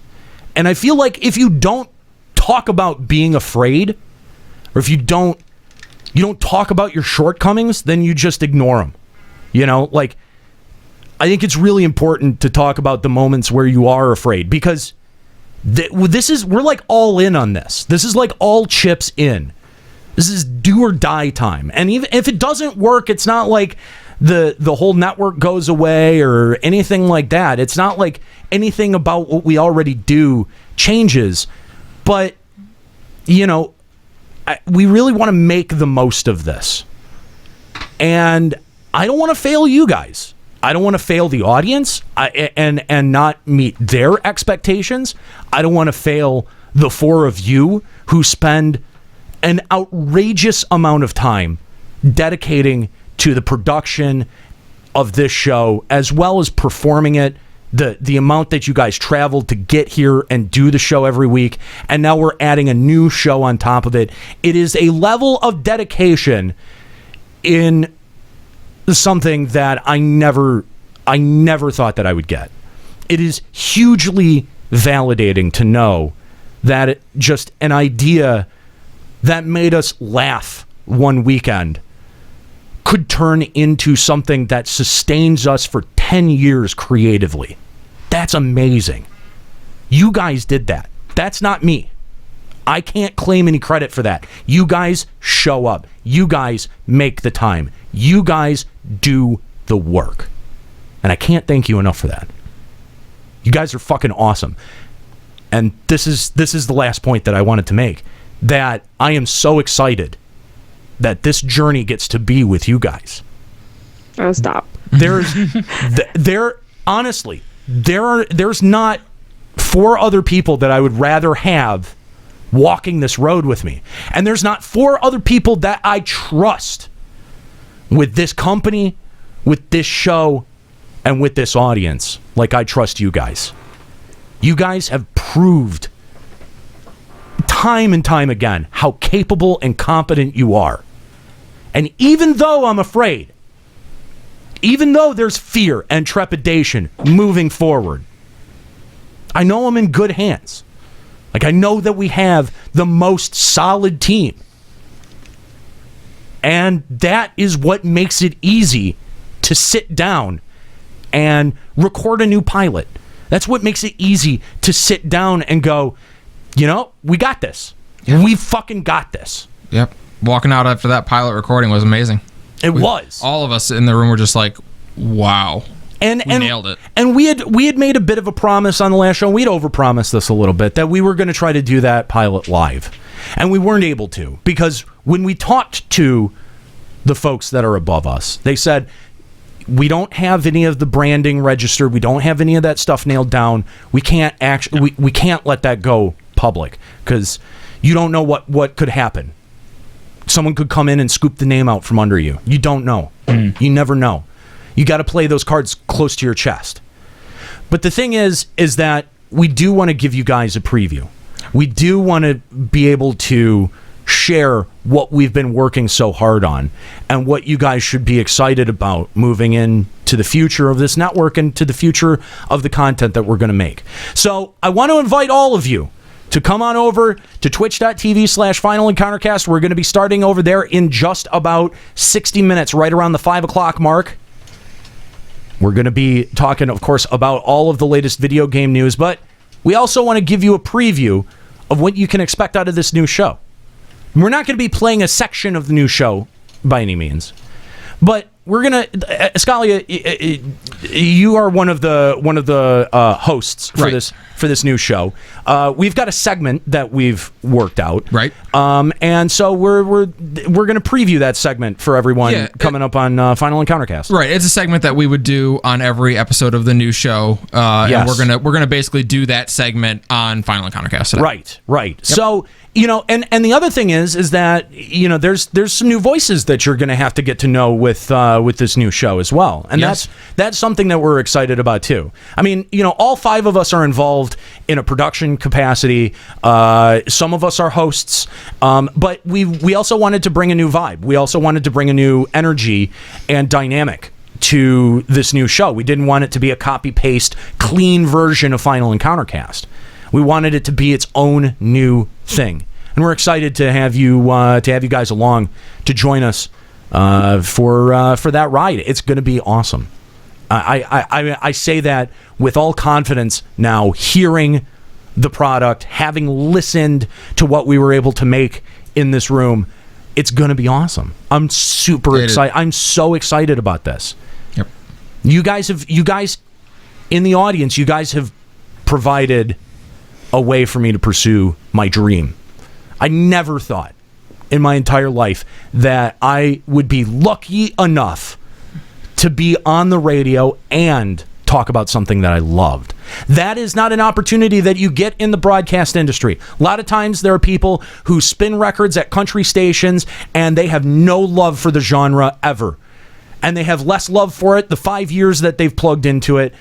And we get to talk about video games. I get the absolute awesome privilege of sitting in front of you guys every week and talking about video games. It's an amazing opportunity that you guys have presented us with, and we're so excited. We can't wait. That's going to be it for Limit Break Radio for this week. And I say this week because you'll never hear from FF11 version again. No, we promise it was a one-time thing. This is it. Yeah. We're going to talk about 11 again in the future. I'm positive of it, but it's never going to be in this capacity. Well, yeah, there will not be another 11 show. This is essentially episode 65 of season 1. Yes. Yeah, but also at the same time, 79. Yeah, 79. Yeah, so that's what we're going to... It'd be weird... Officially, it's 79. It'd be weird if we did it the other... I don't know. It would confuse Skuro, and he's confusing all by himself. So the less of that we have, the better. Right, exactly. I think. Yeah. So that is really it. Like, that's it for the 11 version of this show. Yeah. Goodbye, 11 show. Goodbye. Another tearful goodbye. And after that tearful monologue, I want to thank a lot of the people that have been associated with this show over the years. All of our Voices of Vonadil hosts, all of our network hosts, including Tom 2. Thank you for calling in, Tom 2. All of our hosts that have since left the show, Sale, Gamer, Arjitlam, they are all doing well. I wish we could have gotten more of them for the show, but it's kind of awkward planning on Labor Day weekend. Yeah, who can appear and who can't. But there have been a lot of people who have been involved with Limit Break Radio over the years. Edwith was elegantly Edwith. Oh yeah. Who else? What were some other names? I mean, of course, Kyle and Chase. Kyle and Chase joining me from VOV. Yep. Nell was on VOV. That's right. Ring 3 with his Riddle Me This episode 1. That's right. Ring 3. Frice, oh my right? goodness. Yes. Iru. Yeah, Frice did stuff. Yeah. Yeah. Who was on? Iru was a thing. We don't talk about that. He's a skeleton in the closet. Literally a skeleton because we murdered him. Literally.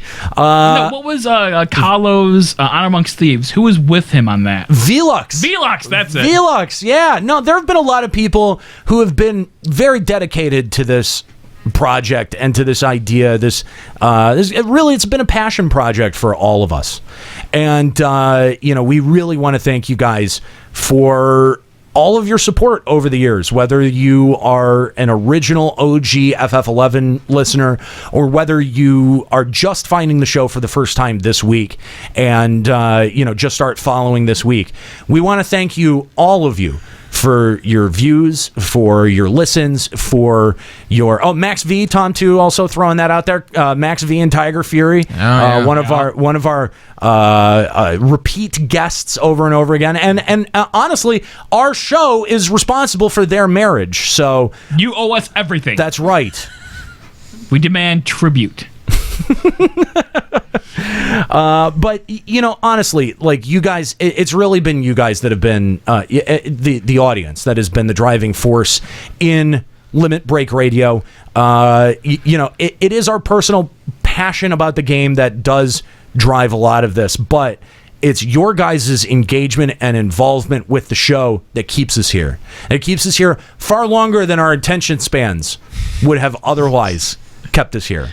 It's 100% true. Yeah. So we do really want to thank you guys, all of your support. And again, I know this sounds like a eulogy for Limit Break Radio, and it is for the 11 version, but not for the 14 version. 14 version's not going anywhere. Even with launching this new show, the 14 version of the show, you guys have supported that in droves, and there's no way that we're gonna let that lapse. Well, that we're committed to making that happen. Someone in the chat asked when we were first talking about it, will the person kind of that we're overseeing our new show, they don't have any say over LBR or FEC. Those shows remain independent of the new show. Yep. We would never let anyone tell us what to do on those. Yeah. And honestly, the people that we have consulting for us right now, they're not gamers. No. I don't think that if we took a contentious position or a contentious opinion on something on that show, I don't know that they'd even be able to flag it as like, oh, well, that's not maybe in the best interest of this advertiser. I think that we're still going to be able to be this place for really unique discussions about the video game industry. I mean, that's what we've done so well for so long. Whether it's been finding unique topics for FF11 or 14, or whether it's been the unique take that we've had on any of the articles or discussions that we've had on Final Encountercast all year. I think that we just have a natural ability to not get caught up in the extremely granular, fine details of things. That's where I think a lot of podcasts make their mistakes. They start getting into that didactic thing that we used to do in FF11, but we stopped doing. We stopped trying to teach people things and just started having discussions. And that's sort of the same spirit that we're looking to bring into this new show. We're not going to tell you the latest character adjustments on fucking Tracer. Like, that's not going to happen. But we are going to say, well, how does the meta of Overwatch, how has that been changing in the last 6 months or with the last 2 patches? Big conversations like, could we ever see esports as an Olympic sport? These are big discussions. They're big. They've got a macro context to them. They're not discussions that you would hear on other gaming podcasts. And so those are the kinds of things that we're looking to bring to the table. And you know what? We've got a lot of people, who are really interested in this. So we can't wait to tell you a little bit more about it, but we're not in a position to be able to say that much about it. We just can't yet. Yeah, we really can't. We want to. I mean, we promise it's coming and we want to we've so got bad. the pilot. Like, we've got the pilot and we're chomping at the bit to allow people to hear it, but we do have to be able to protect the brand. LBR has too many secrets to keep. I don't like this anymore. I know, right? Think about it this way, though. At the end of October, we'll be out of secrets to keep. Yeah, you're kind of right. It'll feel. How good is that going to feel? Yeah. Well, I don't know. As soon as I can sleep off all of that exhaustion. Oh God, yeah.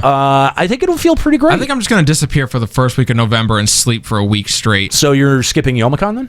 Oh God, I forgot. Yeah. Never mind. I'm just going to die. Yeah. That sounds about That's right. my plan. All right, guys. That does it here for Limit Break Radio. Thank you so much for listening and calling in and for your support throughout all of these years. It's really been fantastic. So, in classic LBR fashion, Got to go around the room. We got to do outros. So, was I the first one to kick that off? No, you're the last. I'm the last. That's what I thought. So thanks, guys, for listening to Limit Break Radio. LimitBreakRadio.com, Twitter.com/LimitBreakRadio, Facebook.com/LimitBreakRadio. Listen to all the stuff and come back next week. Promise you we'll be talking about FF14. And I'm Juxtaposition. Sleep well, Vanadil. This is Escalia Ryumasa saying there's no problem that Super Jump can't fix. This is Vicky, and I'm trying really hard not to cry. This is Papa Woody. You guys have a safe weekend. And I'm a Nero. Keep listening.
Limit Break Radio is a production of LimitBreakRadio.com and Bender Media Productions. Today's episode was produced by Juxtaposition and Escalia Ryumasa. Final Fantasy XIV and 11 are trademarks of Square Enix. Funding for Limit Break Radio is provided by Miri Kennett, Captain Failboat, Azurian Urexin, Azura Giacho, Bianca Forwin, Kalina Ashsaber, Thor Carson, My Waifu, Satori Komeji, Darbykins, Sakura-chan, and fellow Limit Break Radio listeners. To support Limit Break Radio, visit patreon.com/limitbreakradio. Opening music in this episode from Daniel Lambie. Listen to Man with the Machine Gun and other great tracks at facebook.com/Daniel Lambie Metal Gamer. Closing music in this episode provided by Husky by the Geek. Listen to this and other great Final Fantasy XIV and video game rock covers and original music at facebook.com/Husky by the Geek. In-game graphics for Limit Break Radio's Twitch stream are provided by Diamond Multimedia. Check out their line of AMD graphics cards and other hardware at diamondmm.com. Limit Break Radio and its hosts are solely responsible for its content.